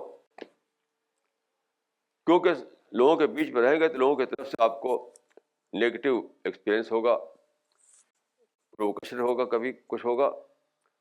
ایسے موقع پر آپ کے اندر اتنی خیرخواہی ہونی چاہیے کہ آپ اس کو معاف کرتے رہیں. وہی خیرخواہی جو ماں کے اندر اپنے بچے کے لیے ہوتی ہے, ماں باپ کے اندر اپنی اولاد کے لیے جو خیرخواہی ہوتی ہے, وہی خیرخواہی آپ کو سارے انسانوں کے ساتھ ہو جائے. یہ ہے انسان کے بارے میں اسلام کی تعلیم. This question is from Mr. Husamuddin from Bihar. مولانا, آپ نے فرمایا کہ عاشورہ کے روزے کی کوئی اہمیت نہیں, جبکہ مسلم شریف کی حدیث نمبر 1967 میں ہے کہ عاشورہ کا روزہ بیتے ہوئے ایک سال کے گناہوں کا کفارہ ہے. کیا فرماتے ہیں آپ اس حدیث کے بارے میں؟ دیکھیے عاشورہ کے روزے کو میں اگر یہ نہیں کہا کہ وہ بے بنیاد ہے. رسول اللہ نے عاشورہ کا روزہ رکھا, صحابہ نے رکھا. آج جو دھوم ہے اس کو میں نے کہا کہ یہ دھوم جو ہے وہ وہاں نہیں تھی. آپ حدیثوں میں پڑھیے, آپ فتح الباری میں دیکھیے آپ, یعنی عاشورہ کا روزہ رسول اللہ سے پہلے بھی تھا, یعنی جاہلیت کے زمانے میں بھی تھا. جاہلیت کے زمانے میں عاشورہ کا روزہ موجود تھا. عاشورہ کا روزہ یہودیوں میں موجود تھا, تو رسول اللہ نے رکھا. تو اس کو دیکھیے اس کی اسپرٹ کیا ہے. وہ نہیں ہے جو آپ آج کل سمجھتے ہیں کہ عاشورہ روزہ رکھ لو تو بس جنت پہنچ جاؤ. میں یہ سمجھ پایا ہوں کہ اس کا تعلق ہے تالیف قلب سے. یعنی کیوں ایسا کیا رسول اللہ نے کہ جاہلیت زمانے میں جو روزہ تھا اس کو رکھنے لگے آپ مکہ میں؟ کیوں ایسا کیا آپ نے؟ جاہلیت کے ایک رواج کو کیوں آپ نے اپنا لیا؟ پھر مدینے میں یہودیوں کے رواج کو اپنا لیا آپ نے. تو یہ اس سے اگر آپ اس کا مطالعہ کریں گے تو اصل بات یہ نہیں کہ عاشورہ کا روزہ رکھ لو اور جنت پہنچ جاؤ. نہیں, یہ دعوتی آداب سے اس کا تعلق زیادہ ہے. یعنی جس ماحول میں آپ ہیں اس ماحول میں آپ اپنے کو ایک مذہبی حیثیت سے اپنے امیج باقی رکھیں, لوگوں کے سے مذہبی ٹکراؤ نہ کریں, لوگوں کے درمیان مذہبی ریپو قائم کریں. اس سے زیادہ تعلق ہے اس کا. تو بلا شبہ عاشورہ کی روایت ہے جو مجھے کہ یہ بھی تو موجود ہے کہ عاشورہ کا روزہ رسول اللہ پہلے جاہلیت رواج تھا اس کا، یہودیوں میں رواج تھا اس کا. کیوں تھا یہاں سوچنے کی بات ہے. اس کا کیوں رسول اللہ صلی اللہ علیہ وسلم نے اس کو اپنایا؟ تو زیادہ بڑی وجہ میری سمجھ یہ آتی ہے کہ آپ نے نہیں چاہا کہ غیر ضروری طور پر مذہبی ٹکراؤ لوگوں سے ہو. نہ جاہلیت لوگوں سے ٹکراؤ کیا آپ نے، نہ یہودیوں سے ٹکراؤ کیا آپ نے. تو یہ وہ حکمت کے تحت تھا جو جس کو ہم کہتے ہیں تالیف قلب. آج کل مسلمانوں کا حال یہ ہے کہ کہیں کوئی یہودی کوئی ہندو اگر پرساد دے گا، ہاں یہ شرک سے پرساد نہیں لیتا میں. اس کی کاٹ کرنا چاہیے. اصل عاشورہ کے روزے کا مطلب یہ کہ اس کی کاٹ کرو، اس کی کاٹ کرو. کہیں بھی ہندوؤں کا کوئی رواج ہو یا عیسائیوں کا ہو، یہودیوں کا ہو، تو اس سے آپ جلدی سے بھاگتے ہیں. نہیں، اس میں آپ قریب ہوئیے، اس میں شرکت کیجیے تاکہ آپ کے ان کے درمیان ریپو قائم ہو. تو عاشورہ کے روزے کی اسپرٹ کو میں نے کہا تھا کہ آج کل جو رواج ہے اس کی اسپرٹ سے خالی ہے. اصل اسپرٹ عاشورہ کی یہ نہیں ہے کہ روزہ رکھ لو عاشورہ کا اور جنت پہنچ جاؤ، یہ خود ساختہ ہے. اصل یہ ہے کہ جس ماحول میں آپ ہیں وہاں کے جو مذہبی گروہ ہیں، چاہے ہندو ہیں یا عیسائی ہوں یا دوسرے مذہبی گروہ ہوں، ان سے آپ کو ریپو قائم کرنا چاہیے، فیملیرٹی بڑھانا چاہیے، تالیف قلب کرنا چاہیے، کامن گراؤنڈ تلاش کرنا چاہیے. یہ ہے اصل اسپرٹ عاشورہ کے روزے کی. اس معنی میں عاشورہ کی بہت زیادہ اہمیت ہے. This question is from Miss Najma Siddiqui from Delhi. Maulana, what kind of a concrete action plan can our team develop collectively, focusing on today's lecture? میں یہ تو آپ لوگ آپس میں ڈسکشن کیجیے، مشورہ کیجیے. میں تو یہی خلاصہ بتا دیا آپ کو. آپ ہر ایک کے اندر، ٹیم کے ہر فرد کے اندر اسپرٹ ہونا چاہیے، آئی ول ڈو اٹ. صرف دوسروں کو برا کہہ دینا کہ وہ نہیں کر رہے ہیں، وہ واقعہ ہوئی ہے، یہ کافی نہیں. وہ نہیں کر رہے تو میں کروں گا، وہ نہیں کر رہے تو میں کروں گا. یہ سماجی ایتھکس یہ مانی جاتی ہے، سوشل ایتھکس، کہ روڈ پر آپ جا رہے ہیں، وہاں پر ایک چیز پڑی ہوئی ہے، سگریٹ ڈبہ پڑا ہوا ہے یا کوئی کیلے کا چھلکا پڑا ہوا ہے، تو پھینکنے والے نے پھینک دیا. تو آپ ایسا نہیں کرتے کہ بس اسی کو برا کہیں کہ چھلکا پھیل کے چلا گیا، پھر کوئی گر جائے گا. نہیں، آپ خود اٹھاتے ہیں اس کو، جا کر کوڑے دان میں ڈالتے ہیں. یہ ہے I will do spirit of, یہ ہے آئی ول ڈو اسپرٹ. تو میں یہی کہوں گا کہ آج جو ہے میں جو بات چاہتا تھا کہنا وہ یہی کہ ہم میں سے ہر شخص جتنے سی پی ایس کے لوگ ہیں ان کا جو اسپرٹ ہے دعوت کے لیے I will do it, I will do the work. باقی یہ ہے کہ آپ لوگ آپس میں مشورہ کریں کہ کام کو کیسے آگے بڑھایا جائے، کیونکہ ابھی کام کو بہت زیادہ آگے بڑھانا ہے. جتنا ہو رہا ہے کام اس سے بہت زیادہ آگے اور کام باقی ہے. This question is from Miss Razia Siddiqui from Delhi. Muslims take great pride in being Muslims by birth and thank God for raising them in a Muslim family. In such a situation, the concept of being a Muslim by choice is completely alien to them. How can they be Islamized in such a scenario? بس لوگوں کو بتانا ہے کہ مسلم by birth کوئی چیز نہیں ہوتی. اسلام وہی ہے جو بائی چوائس ہو. یہ تو میں نے کہا کہ ہر جنریشن میں ایسا ہوتا ہے کہ لوگ ڈی اسلامائز ہو جاتے ہیں اور ان کو پھر سے ری اسلامائز کرنا پڑتا ہے. ایک پروسیس ہے، کنٹینیوڈ پروسیس. یہ تو لا آف نیچر ہے. آپ کو کوئی دوسرا دنیا نہیں بنا سکتے. آپ ایک اور دنیا آپ نہیں کریٹ کر سکتے. دنیا میں یہی ہوگا کہ لوگوں کا اندر بگاڑ آئے گا، لوگوں کا اندر ڈی اسلامائزیشن آئے گا. آپ کو برابر ری اسلامائز کرتے رہنا ہے. یہ تو ہو نہیں ہو رہا ہے. اس میں آپ کوئی دوسرا پیٹرن تلاش نہیں کر سکتے کیونکہ یہ لا آف نیچر ہے.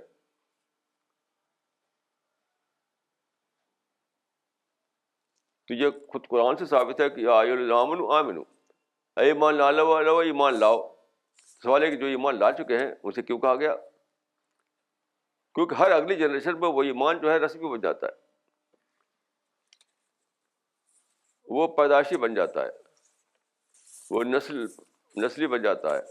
ہر اگلی نسل میں وہ ایک روایتی چیز بن جاتا ہے. تو پھر ان کو اسپرٹ جگانا، پھر ان کو اویکننگ لانا، اسی اویکننگ کو میں اسابائیشن کہہ رہا ہوں. یہ تو کرتے رہنا ہے ہمیں.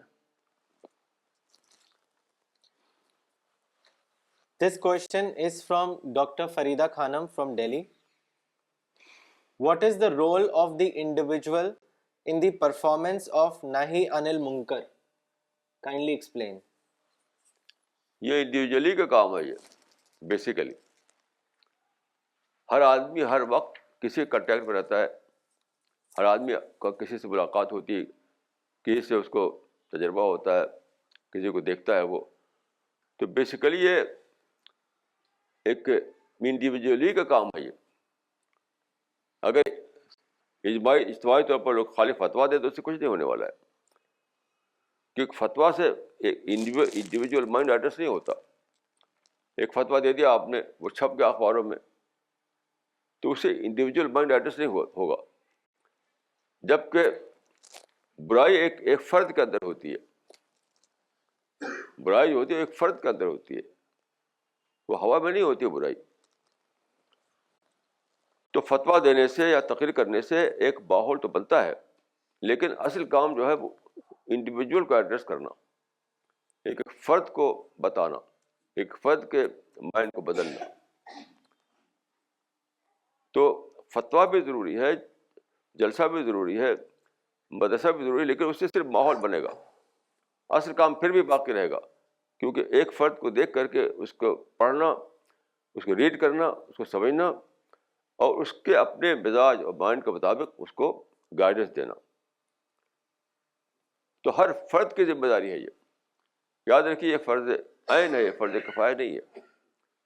جو لوگ اس کو فرض کفایہ کہتے ہیں وہ غلط کہتے ہیں. وہ یعنی امر بالمعروف اور نہی عن المنکر کو فرض کفایہ کہنا بہت بھاری غلطی ہے. یہ فرض عین ہے، یعنی ہر آدمی کو کرنا، ہر آدمی کو کرتے رہنا ہے اس کو. تبھی ایسا ہوگا کہ اصلاح ہوگی لوگوں کے اندر. Maulana, her next question is referring to the Roza of Ashura, and she wants to know that can one day fast wash away the sins of the whole year? Is it in accordance with the spirit of the Quran? Kindly explain. نہیں، یہ باتیں صرف کہی جاتی ہیں motivation کے لیے.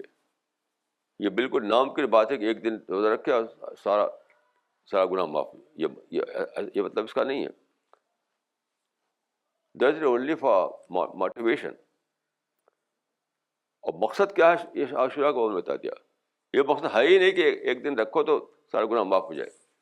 مقصد ہے تالیف قلب. ورنہ آپ غور کیجئے کہ رسول اللہ نے کیوں ایسا کیا کہ جاہلیت کے رواج کو اپنایا؟ کیوں ایسا کیا بتائیے؟ مکہ میں جو آپ تھے تو آپ نے عاشورہ کو روزہ رکھا، اور وہ روزہ کیا تھا؟ وہ ان لوگوں کے رواج کی تقلید تھی جو مشرک تھے اس وقت بھی. تو مشرکین کے رواج کو کیوں اپنایا آپ نے؟ یہود کے رواج کیوں اپنایا آپ نے؟ یاد رکھیے عاشورہ کا روزہ جو ہے اس طرح نہیں آیا ہے جس طرح سے رمضان کا روزہ آیا ہے کہ رسول اللہ نے تقریر کی یا قرآن میں آ گیا کہ اے لوگو عاشورہ کا روزہ رکھو. نہیں، وہ ان کے ریفرنس میں آیا ہے. یہ بہت اہم بات ہے پکڑنے کی.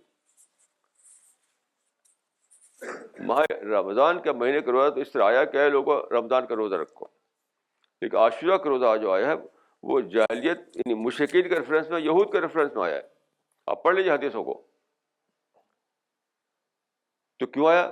ان کے ریفرنس میں کیوں آیا؟ اس کا مطلب ہے کہ اسے ریپ پہ قائم کرنا تھا، اسے اپنے آپ کو یعنی مذہبی اعتبار سے اجنبیت کو ختم کرنا تھا تاکہ دعوت کا کام ہو. یہ بات آپ پڑھیے، آپ جو حدیث کی کتابوں میں شرحوں میں تو آپ پا جائیں گے اس کو.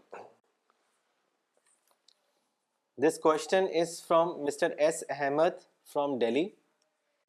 Maulana Saab, I agree that love your enemy is a great ideal.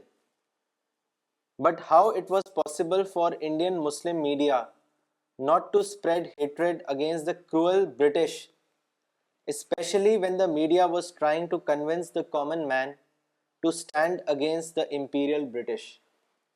مجھ کو آپ دیکھیے،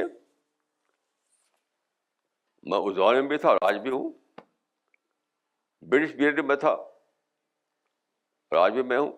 خدا کے فضل میرے اندر نفرت برٹش میں بھی نہیں ہے، ہندو کو بھی نہیں ہے. کیوں آپ نفرت کریں انسان سے؟ یہ تو حرام ہے. اگر آپ شراب نہیں پیتے تو آپ سے نفرت ہی مت کیجیے. یاد رکھیے کہ نفرت کرنا حرام ہے. آپ خنزیر نہیں کھاتے کیونکہ حرام ہے، آپ شراب نہیں پیتے کیونکہ حرام ہے، آپ جوا نہیں کھیلتے کیونکہ حرام ہے، تو نفرت کیوں کرتے آپ؟ تو کہاں سے آپ جائز کر لیا آپ نے؟ یاد رکھیے نفرت کرنا اس وقت بھی حرام تھا، آج بھی حرام ہے. کسی کو رائٹ نہیں ہے کہ نفرت کرے وہ کسی سے، کوئی ایکسکیوز نہیں ہے. یاد رکھیے کوئی ایکسکیوز نہیں ہوتا کہ آپ خام خواہ خنزیر کھا رہے ہیں اور شراب پی رہے ہیں. کوئی ایکسکیوز ہے اس کا؟ کسی بھی ایکسکیوز سے آپ خنزیر نہیں کھائیں گے. اس طرح کسی بھی ایکسکیوز سے آپ کو نفرت نہیں کرنا ہے. میں خدا کے فضل سے پہلے بھی نہیں نفرت کی میں نے انگریزوں کے دور میں، آج بھی میرے دل میں کوئی نفرت نہیں ہے. تو آپ اس کو ناممکن کیوں سمجھتے؟ اگر بے ایسا ایک انسان اس کو کر سکا تو اس مطلب ناممکن نہیں ہے وہ. میں بھی تو فلیش اینڈ بلڈ کا مجموعہ ہوں، میں بھی تو ویسی ایک انسان ہوں. تو میرے لیے جو چیز پاسبل ہو وہ آپ کے لیے کیوں پاسبل نہیں ہے؟ لوگ سمجھتے نہیں کہ نفرت کرنا حرام ہے. انسان سے نفرت نہیں کر سکتے آپ، جائز ہی نہیں کہ نفرت کریں انسان سے آپ. اور اس کو سمجھیے، پھر سے پڑھیے آپ قرآن کو، کہ جس طرح سے شراب حرام ہے، خنزیر حرام ہے، یاد رکھیے اسی طرح انسان سے نفرت کرنا بھی حرام ہے. اگر آپ کو خدا کے ہاں پکڑ سے بچنا ہے تو آپ کو نفرت سے بھی بچنا ہے. This question is from Mr. Nafis Shiraz from ایک منٹ دیکھیے، میں آپ سمجھیں کہ میں کیسا کہہ رہا ہوں نفرت. ایک میں آپ کو بہت ہی انتہائی مثال دیتا ہوں، ایکسٹریمسٹ ایگزامپل، ایکسٹریم ایگزامپل. حدیبیہ کی لڑائی جو ہوئی تھی اس میں مسلمانوں کی شکست ہوئی تھی، اور آپ نے کتاب میں پڑھا ہوگا کہ رسول اللہ پر پتھر مارا گیا، دانت ٹوٹ گیا، اتنی بلیڈنگ ہوئی کہ آپ گر پڑے. اس وقت آپ کی زبان سے نکل گیا کہ ایسی قوم کیسے فلاح پائے گی جو اپنے نبی کو لہو لہان کرے. یعنی آپ کے اندر نگیٹو کیفیت پیدا ہو گئی اور بد دعا والی بات نکل گئی آپ کی زبان سے کہ وہ قوم کیسے فلاح پائے گی جو اپنے نبی کو لہو لہان کرے. اسی وقت آیت اتری، لیس القوم من شیء، تم کو حق نہیں ہے کہنے کا، یہ کہنے حق نہیں ہے تم کو. اسی وقت آپ نے اپنی زبان بدلی. آپ نے فرمایا کہ اللہم اہد قومی فانہم لا یعلمون، اے اللہ میری قوم کو ہدایت دے، وہ جانتے نہیں. تو نبی کو اجازت دی تھی کہ نفرت کرنے کی، تو آپ کو اجازت کہاں سے ہو جائے گی؟ آپ خبروں کے بنا پر نفرت کرنے لگتے ہیں. وہاں فزیکل یعنی اتنا زبردست واقعہ ہوا تب بھی نفرت نہیں کیا رسول اللہ نے. آج کل جو مسلمان نفرت کرتے ہیں خود ٹھاٹ سے رہتے ہیں، کوئی پرابلم نہیں ان کے لیے، صرف میڈیا میں پڑھ کر کے نفرت کر رہے ہیں. رسول اللہ کو خود چوٹ لگی، خود پتھر لگا، خود دانت ٹوٹے، تب بھی نفرت کی اجازت نہیں تھی آپ کو. یاد رکھیے نفرت بالکل حرام ہے، ویسے ہی جیسے کہ شراب حرام ہے اور خنزیر حرام ہے. اگر خدا سے کی پکڑ سے کوئی بچنا چاہتا ہے تو اس کو اس دلدل سے نکلنا پڑے گا، نفرت کے دلدل سے نکلنا پڑے گا. This question is from Mr. Nafis Shiraz from Delhi. ویسے تو یہ پرشن کسی ہندو عالم سے پوچھنا چاہیے، لیکن آپ ایک انٹرنیشنل لیول کے عالم ہیں، اس لیے میں یہ کوشچن آپ سے کر رہا ہوں. میرا سوال یہ ہے کہ بھگوان گنیش، بھگوان وشنو، بھگوان رام، بھگوان کرشن، بھگوان بدھ، یہ سب انسان تھے، پھر انہیں بھگوان کیوں کہا جاتا ہے؟ بھائی یہ تو انہیں سے پوچھیے آپ. میں تو بھگوان نہیں مانتا. میں یہی کہہ سکتا ہوں کہ میں کیا عقیدہ رکھتا ہوں. میں انسان کو بھگوان نہیں مانتا. باقی جب مانتا ہے تو انہیں سے پوچھیے، پھر ان کی بات وہ بتائیں گے. میں تو کسی بھی انسان کو، کئی ہندوؤں سے ملا، وہ رسول اللہ کو بھگوان سمجھتے تھے، بھگوان محمد. میں نے کہا نہیں، رسول اللہ بھگوان نہیں تھے. کہ نہیں، ہم تو سمجھتے ہیں کہ بھگوان، جیسے بھگوان کرشن تھے ویسے بھگوان محمد. میں کہا نہیں، ہرگز نہیں ایسا. کہ میرا عقیدہ یہ ہے. باقی لوگ تو ان سے پوچھیے آپ. This question is from Miss Tuti from Delhi.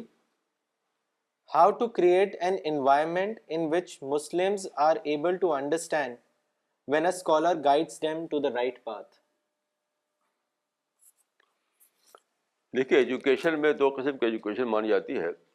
ایک ہے فارمل ایجوکیشن، ہے انفارمل ایجوکیشن. تو فارمل ایجوکیشن تو ہوتی ہے جاب وغیرہ کے لیے. جیسے ایم بی اے ایک آدمی کرتا ہے تو اس کو انڈسٹری میں جاب ملتا ہے. دوسری چیز ہے انفارمل ایجوکیشن. اسپرٹ والی بات کا تعلق انفارمل ایجوکیشن سے ہے. انفارمل ایجوکیشن کہاں ہوتی ہے؟ گھروں میں ہوتی ہے، مسجد میں ہوتی ہے، مدرسے میں ہوتی ہے، جلسوں میں ہوتی ہے. جہاں بھی انسان اکٹھا ہوتے ہیں وہاں ہوتی ہے. تو جس طرح سے ہم فارمل ایجوکیشن چلا رہے ہیں، ایسی انفارمل ایجوکیشن کے جو انسٹیٹیوشنس ہیں اس کو بھی ہمیں ایکٹیو کرنا ہے. تب جا کر کے اسپرٹ پیدا ہوگی، نہیں تو نہیں.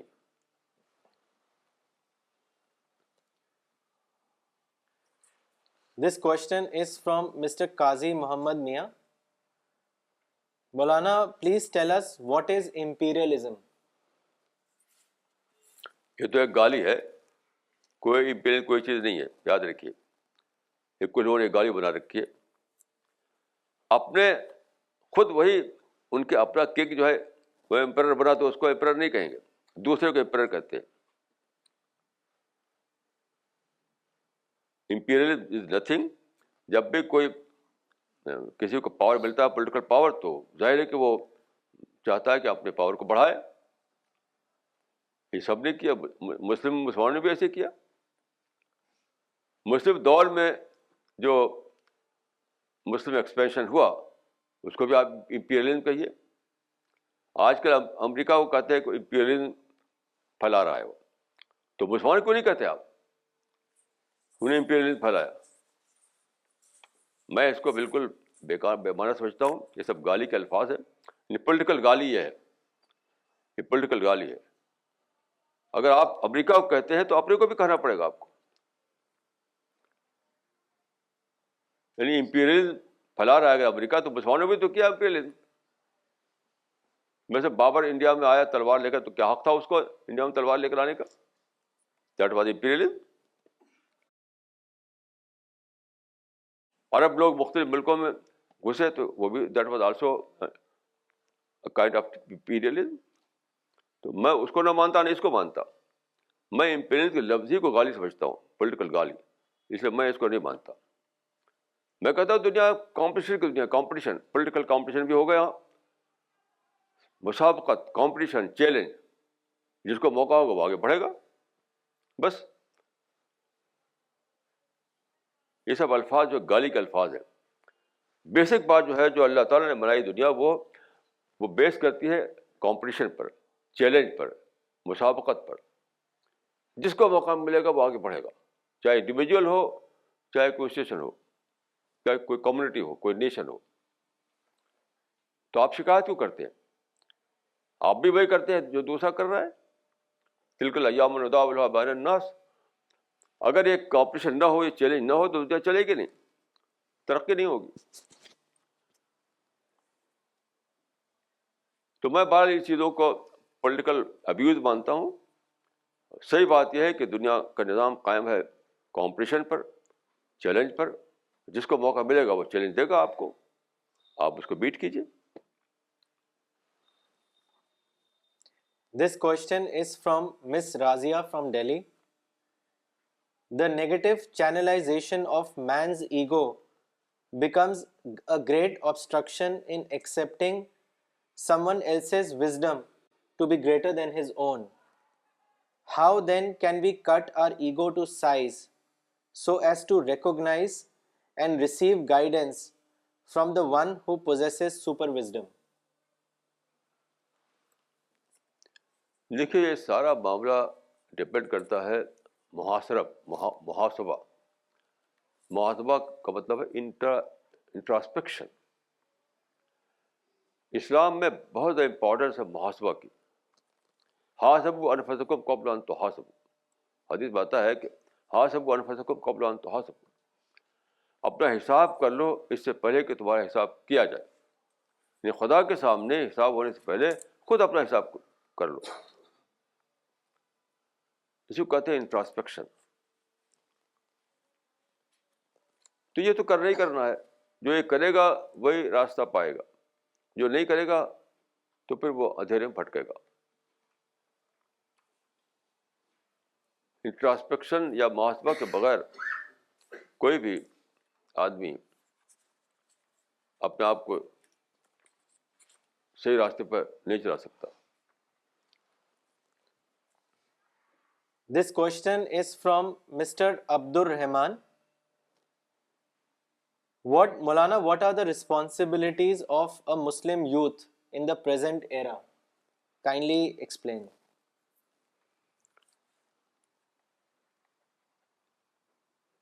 بھائی دیکھیے, میں ایک بتا لکھا تھا میں نے ایک آرٹیکل, اس میں نے کہا تھا کہ انسان کے اندر وہی سسٹم اللہ نے رکھا ہے جو دریا میں ہے. دریا میں آپ کا واٹر فلو کرتا ہے, تو کیا ہوتا ہے کہ ہمیشہ نیا پانی آگے جاتا ہے, پھر وہ پرانا پانی آ گیا تو پھر نیا پانی آتا ہے. دریا نام ہے, یعنی دریا نام ہے پرانے پانی کی جگہ نیا پانی اس کا جگہ لیتا رہے. نیا پانی آئے اور پرانا پانی آگے چلا جائے. تو ایک فلو آف واٹر اس طرح سے ہوتا ہے دریا کے اندر. ایسے ہی انسان کا معاملہ ہے کہ جو نئی نسل آتی ہے, جو نوجوان ہے, اس سے پہلے جو لوگ ہیں وہ ان کو ایکسپیرئنس ہے, ان کو نالج ہے, ان کو سمجھ ہے, ان سے لینا چاہیے سبق نوجوان نسل کو. ہر پیشے کی پیڑھی, ہر پیشے کی نسل, ہر پیشے کی جنریشن جو ہے اگلی نسل کو اور اگلی والوں کو کچھ دیتی ہے in term of experience, in term of wisdom. وہ نوجوانوں کو لینا چاہیے. آج کل نوجوان کیا ہے, وہ سمجھتا ہے کہ ہم خود ہی سب کچھ جانتے ہیں. یہ بہت بڑی بھول ہے. آج کے نوجوان کی سب سے بڑی بھول ہے کہ وہ اپنے پچھلی نسل سے سبق نہیں لیتا, اپنے خود سمجھتا ہے کہ ہم ہی سب کچھ جانتے ہیں. اسی لیے بھٹک رہا ہے وہ. تو میں یہ سب سے اہم بات یہی مانتا ہوں نوجوانوں کے بارے میں کہ اپنی پچھلی نسل کے لوگوں کو وہ اپنے لیے سمجھیں کہ یہ ہمارے سینئر ہیں, ان سے ہمیں جاننا ہے زندگی کے باتوں کو جو ہم نہیں جانتے, ان کے جو ایکسپیرئنس ہے اس سے ہمیں فائدہ اٹھانا ہے, اور ان سے فائدہ اٹھاتے ہم آگے بڑھنا ہے. اسے کٹ کر کے ہم آگے نہیں بڑھ سکتے. سب سے بڑی ذمہ داری میں سمجھتا ہوں کہ نوجوان نسل کی یہی ہے کہ اپنی پچھلی نسل سے وہ سبق لیتے ہوئے آگے بڑھے. پچھلی نسل سے کٹ کر کے آگے بڑھنے کچھ آج کل ٹرینڈ آ گیا ہے, اس کو میں غلط سمجھتا ہوں. This question is from Miss Shifa from Delhi. حدیث میں بتایا گیا ہے کہ ایمان کا سب سے کمتر درجہ یہ ہے کہ آدمی اگر کسی کو برائی سے نہ روک سکے تو اس کو دل سے برا سمجھے. ایسی حالت میں یہ کیسے ممکن ہے کہ آدمی برائی کرنے والے سے نفرت نہ کرے؟ یہ کہاں حدیث میں ہے؟ یہ حدیث میں کہا ہے کہ برا سمجھے. یہ کہاں حدیث میں؟ حدیث کے الفاظ دیکھیں یہ ہیں, من را منکرن فلیغیر بیدی ومن لم یستطع فبلسانی ومن لم یستطع فبقلبی. یہ دل سے یہ سمجھنا کہ یہ غلط ہے, اس کو کیسے میں دعا کرنا, کچھ بھی سوچنا کہ کیسے میں کروں اس کو ٹھیک کرنے کے لیے. اصل تغیر ہے, نفرت نہیں ہے. اس میں جو فوکس ہے تغیر پر ہے, بدلنے پر ہے. یہ دل میں سوچنا کہ میں کیسے بدلوں, کیا کروں. پھر دعا کرے گا آدمی, کچھ سوچے گا, اس کی تدبیر سوچے گا. اس حدیث میں نفرت کہاں سے نکال لیا آپ نے؟ اس حدیث سے,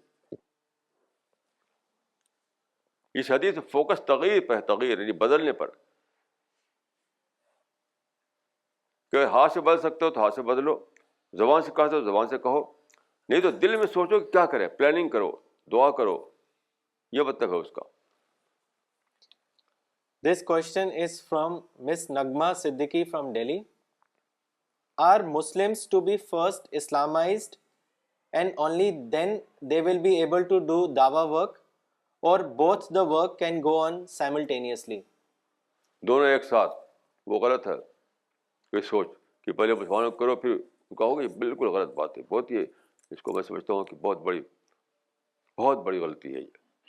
اب دیکھیے حضرت موسیٰ علیہ السلام کو اللہ تعالیٰ نے ایک طرف کہا اذهب الی فرعون انه طغى, جاؤ فرعون کے پاس کو پیغام دو, اور ساتھ ساتھ بنی اسرائیل کے یعنی بنی اسرائیل کے اصلاح کے لیے ان کو بتایا.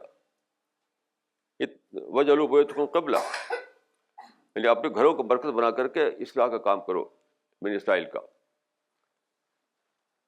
تو دونوں ساتھ ساتھ چلے گا. بہت سے بہت آپ اس میں تقسیم کار کر سکتے ہیں کہ کچھ لوگ یہ کریں کچھ لوگ وہ کریں. باقی یہ نہیں ہے, اس کو یہ نہیں کر سکتے آپ کبھی بھی. بالکل جائز نہیں ہوگا یہ سوچنا کہ پہلے مسلمانوں کی اصلاح کر لو پھر ان کے درمیان جا کر کے ہم اصلاح کریں گے. بالکل ہی بیس لیس ہے, یہ ان اسلامک ہے, اور اس طرح دعوت کا کام نہ ہوگا نہ اصلاح کا کام ہوگا. This question is from Mr. Khaja Kalimuddin from Pennsylvania. Maulana Saab, why man runs more towards misguidance than guidance? What is the best way to get man towards guidance? دیکھیے, جو لوگ آپ کو یعنی غلط راستوں بلاتے ہیں تو غلط راستے کا مطلب کیا ہوتا ہے؟ وہ آپ کے جذبات کی طرف بلاتے ہیں. غلط راستے کا مطلب کیا ہے؟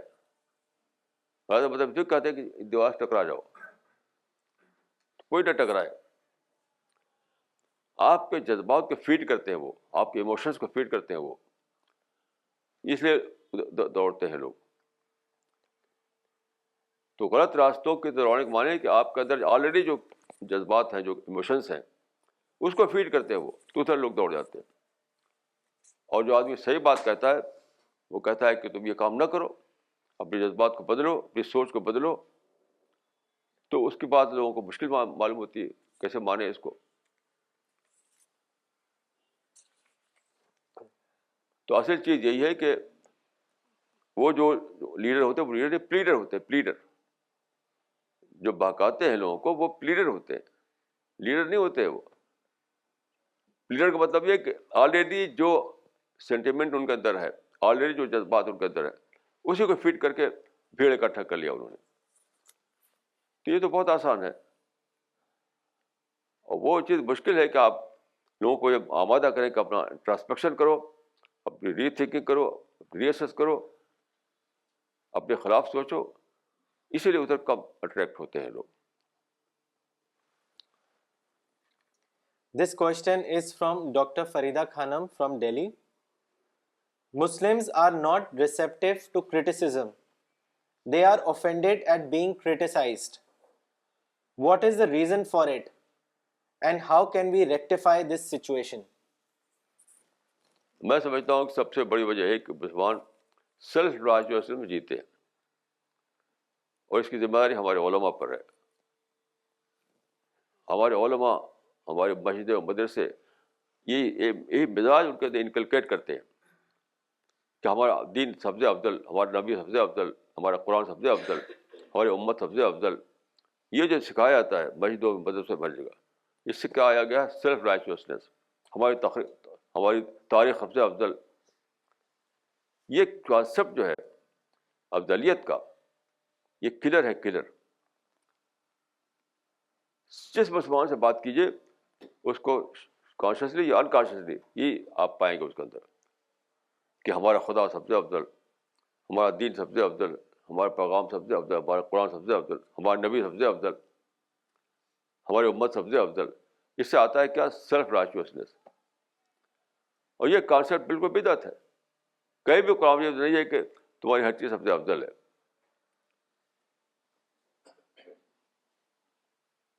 لیس بامانیکم ولا امانی اہل کتاب من یعمل سوءا یجز بہ.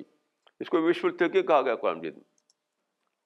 یہ جو کانسیپٹ ہے ہم افضل، ہماری سب چیز افضل، یہ تو وشفل تھنکنگ ہے. یہ قرآن میں سب کو برابر کا درجہ دیا گیا ہے. تو اس سوچ کو توڑنا، اس مائنڈ کی ڈی کنڈیشن کرنا، here is the starting point. This question is from Miss Sadia from Delhi. What is the explanation or the reason because of which God chose to give wisdom to only one or two or few people and decreed the rest to follow them? دیکھیے، wise بننا ایک بہت sacrifice آتا ہے. ایسے کوئی wise نہیں بنتا کوئی. بہت بڑی سیکریفائس. یعنی اپنی فیملی کو چھوڑتا ہے، اپنے بزنس کو تباہ کرتا ہے، اپنے جاب کو تباہ کرتا ہے، اپنی عزت کو تباہ کرتا ہے، ہر امیجیٹ فائدوں کو چھوڑتا ہے. تب اس کے اندر یہ آتا ہے کہ وہ اپنے آپ کو تیار کرے. To prepare a wise man needs a great sacrifice. یعنی آدمی پاگل ہو جاتا ہے، پاگل. نبیوں کے بارے میں دکھایا ہے کہ ان کو آگے یا ایو رسول نکل مجنون، اے پیغمبر تم کو لگتا ہو کہ تم میڈ ہو. میڈ بننا پڑتا ہے، میڈ. تو اتنی بڑی سیکریفائس ہر آدمی کرے تو سویلائزیشن کہاں بنے گی؟ دنیا کا کاروبار کیسے چلے گا؟ سب کچھ ٹھپ ہو جائے گا. سب کچھ ٹھپ ہو جائے گا. جیسے رسول اللہ صلی اللہ علیہ وسلم نے بزنس کرتے تھے پہلے، پھر بزنس چھوڑ دیا آپ نے، ایک مشن میں لگ گیا. اب سب لوگ بزنس چھوڑ دیں تو دنیا کا کاروبار ختم ہو جائے گا. رسول اللہ صلی اللہ علیہ وسلم جو ہے نبی بننے سے پہلے بزنس کرتے تھے. پہلے زمانے کا جو بزنس ہوا کرتا تھا ویسا بزنس آج کل کا بزنس نہیں. تو نبی بنتے ہی چھوٹ گیا ان کا بزنس. تو اگر سب لوگ بزنس چھوڑ دیں دنیا کا کاروبار کیسے چلے گا؟ تو اللہ تعالیٰ کو یہ منظور ہے کہ دنیا کا کاروبار چلتا رہے اور کچھ باعث لوگ ہی پیدا ہوتے رہے. یہ ہے اس کی، اس کے پیچھے جو حکمت ہے وہ یہ ہے. This question is from Miss Nida from Delhi. Maulana Sahab, what is the Islamic perspective of education? دیکھیے، میں جہاں تک سمجھتا ہوں وہ بتا سکتا ہوں آپ کو کہ میں یہ مانتا ہوں کہ ایجوکیشن جو ہے اس کے دو بڑے برانچز ہیں، ایک سیکولر ایجوکیشن، ایک ریلیجس ایجوکیشن. تو دونوں الگ الگ چل سکتے ہیں، ایک ساتھ نہیں چل سکتے.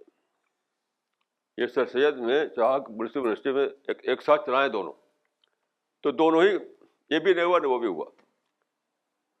اس اسٹینڈرڈ جو یونیورسٹی کا اتنا کم ہے جو بڑی بڑی یونیورسٹیوں کے مقابلے میں، اسی لیے ہے کہ دونوں چلایا انہوں نے. نہ سیکولر ایجوکیشن وہاں پر اعلیٰ درجے کی ہے، نہ مذہبی ایجوکیشن اعلیٰ درجے کی. تو خیر میں مانتا ہوں کہ سیکولر ایجوکیشن جو ہے وہ تو یونیورسٹی میں، کالج میں ہونا چاہیے. وہاں پر education for the sake education کا طریقہ ہوگا، اور ریلیجس ایجوکیشن جو ہے مدرسے میں ہونا چاہیے. کچھ سارے لوگ ایسا نہیں ہو سکتے کہ دونوں میں ایکسپرٹ بنے. کچھ لوگ ایکسپرٹ ہوں سیکولر ڈسپلن میں، کچھ ایکسپرٹ ہوں ریلیجس ڈسپلن میں. یہ ہو سکتا ہے. ہر آدمی کو آپ چاہیں کہ دونوں ڈسپلن میں وہ ایکسپرٹ بن جائے، یہ پاسبل نہیں ہے، یعنی پریکٹیکلی یہ پاسبل نہیں ہے یہ. تو ایسا آپ کریں گے جب تو کچھ لوگ سیکولر فیلڈ میں آگے بڑھیں گے، کچھ لوگ ریلیجس فیلڈ میں آگے بڑھیں گے اپنے اپنے بینٹ آف مائنڈ کے مطابق. تو میں یہی مانتا ہوں. جیسے کہ میری ایجوکیشن مدرسے میں ہوئی، تو مدرسے میں اگر فرض کی انگریزی میں ہوتی تو کچھ نہ ہوتا. مدرسے میں میں نے دینی تعلیم حاصل کی، اس میں پرائیویٹ اسٹڈی کے ذریعے سے میں نے باقی چیزیں پڑھی. اسی طریقے کو میں پریکٹیکل سمجھتا ہوں. ایک ہی ادارے میں دونوں چیزیں ہوں، اس کو میں پریکٹیکل ہی سمجھتا ہوں. This question is from Maulana Zakwan Nadwi from Delhi. Muslims are brothers to each other. I think in this Quranic verse there is no advocacy of the international brotherhood. This verse simply teaches us about brotherhood. But in this age, contemporary Muslims have no feelings of this brotherhood. They fight among themselves and at the same time are living in international brotherhood obsession. Maulana, what is your comment on this? دیکھیے، اس کا مطلب یہ نہیں کہ مسلمان آپس میں بھائی بھائی سمجھا، دوسرے لوگوں کو بھائی بھائی نہ سمجھے. امیڈیٹ جو آڈینس تھا اس کو لے کر وہ بات ہے. مسلمانوں کو سمجھنا ہے، اس کا ایکسپینشن ہے کہ سب کو بھی سمجھنا ہے آپ کو. کوئی حدیث میں آتا ہے کہ رسول نے دعا فرمائی کہ اللہم اشہد ان العباد کلہم اخوہ. تو گریٹر سینس میں عباد ہیں اور امیڈیٹ آڈینس کے لحاظ سے مسلم ہیں. یہ ممکن نہیں، دیکھیے یہ بالکل سائیکولوجیکلی اٹ از امپاسبل کہ آپ انسان کے لیے نفرت کریں اور مسلمان سے محبت کریں. آج کل دیکھیے کیا ہے، مسلمان سے محبت ہی لوگوں کو ہے، باتیں کرتے ہیں خالی. انسان سے محبت نہیں ہے تو انسان تو مسلمان سے محبت نہیں آپ کے اندر ہے. یہ بہت تلخ حقیقت ہے. ما جعل اللہ لرجل من قلبین فی جوفہ، اللہ نے ایک سینے میں دو دل نہیں بنائے. یہ امپاسبل ہے کہ دیکھیے اس میں آپ کالا رنگ ڈالیں، کالا تو پورے کو نہ کالا کرے، وہ آدھا سفید رہے آدھا کالا رہے، پورا پانی کالا ہو جائے گا. ایسے اگر آپ انسان کی نسبت سے نفرت آپ کے اندر ہو تو سب کے اعتبار سے نفرت پیدا ہو جائے گی. آپ دیکھیے مسلم کنٹریز میں آپس میں کو مارتے ہیں لوگ. روزانہ خبریں آتی ہیں کہ مسلمان نے مسلمان کو مارا، بم مارا، سوسائڈ بامبنگ کی. میں نام نہیں لیتا لیکن ہر مسلم ملک کی خبریں آتی ہیں روزانہ. تو مسلمان مسلمان کیوں مار رہا ہے؟ اگر آپ انسان سے محبت کریں گے تبھی آپ مسلمان سے محبت کریں گے. انسان سے نفرت کریں گے تو آپ کا مسلمان سے بھی نفرت پیدا ہوگی آپ کے اندر. تو یہ بانٹ نہیں سکتے آپ، محبت اور نفرت کا بانٹ نہیں سکتے آپ کہ اپنی کمیونٹی سے محبت اور دوسروں سے نفرت. یہ امپاسبل ہے. یا تو دونوں سے نفرت یا دونوں سے محبت. یہ ہے یعنی جو نیچر انسان کا ہے اس کے لحاظ سے یہی ہے. نیچر میں یہ جذبات بٹتے نہیں. یا تو آپ دونوں سے نفرت کریں گے یا دونوں سے محبت کریں گے.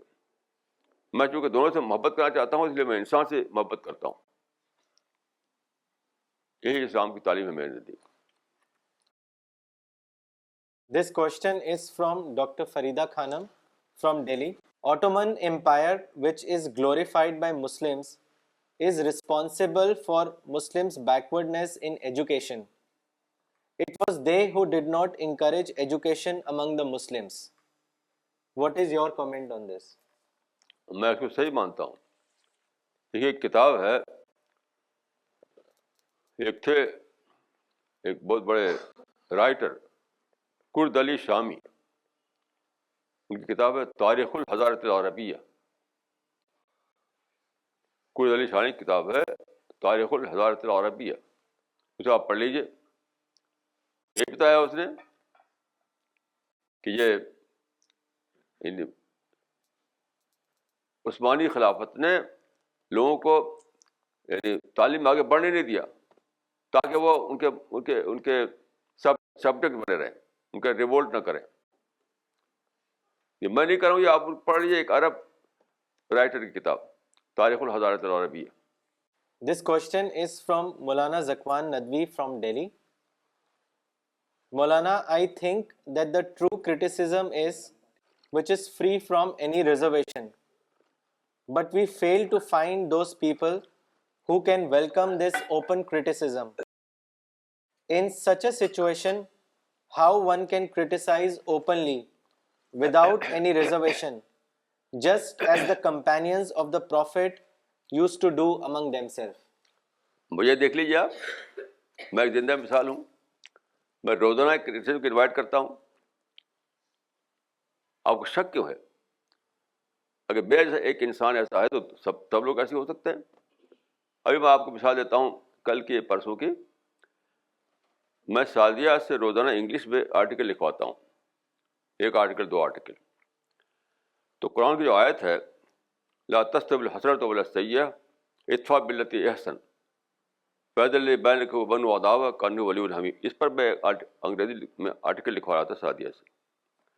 تو میں نے اس پہ جو اس کا کیپشن لگایا، جو ٹائٹل وہ تھا وہ ٹرننگ اینیمی انٹو فرینڈ، یا how to turn an enemy into a friend.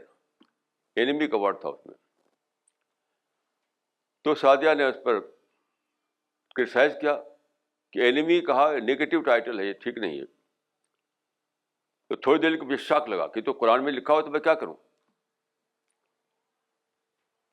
لیکن پھر سوچا میں نے، یعنی اس کرٹیسزم کو میں نے ری تھنکنگ کیا اپنے اندر. تو ری تھنکنگ کا فائدہ کیا ہوا، میں ٹائٹل کو بدل دیا.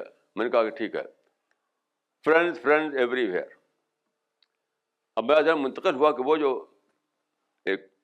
ایک انگلش شاعر کی جو نظم ہے کہ واٹر ایوری ویئر، بہت مشہور ہے، واٹر ایوری ویئر. تو اس سے لے کر کے میں نے بنایا کہ فرینڈز ایوری ویئر. دشمن بھی دوست، دوست بھی دوست. تو میں روزانہ تو میں نے کہا سعودیہ سے کہ بتاؤ کہ میں لیڈیز کو اپنا باس مانتا ہوں، ہے کہ نہیں ہے؟ تو انہوں نے کہا کہ ہاں. تو اگر میں کرٹیسزم کو ویلکم کر سکتا ہوں تو آپ بھی کر سکتے ہیں، ساری دنیا کر سکتی ہے کہ میں بھی ایک انسان، وہ بھی انسان. مجھے تو کرٹیسزم سے بہت فائدہ ہوتا ہے. میں انتظار کرتا ہوں کوئی میرے اوپر کرٹیسائز کرے اس کو، کیونکہ اس سے نئے آسپیکٹ سامنے آتے ہیں. یہ سعودیہ نے کرٹیسائز نہ کیا ہوتا تو میں اس میں ٹائٹل میں اینیمی کا ورڈ رکھ دیتا.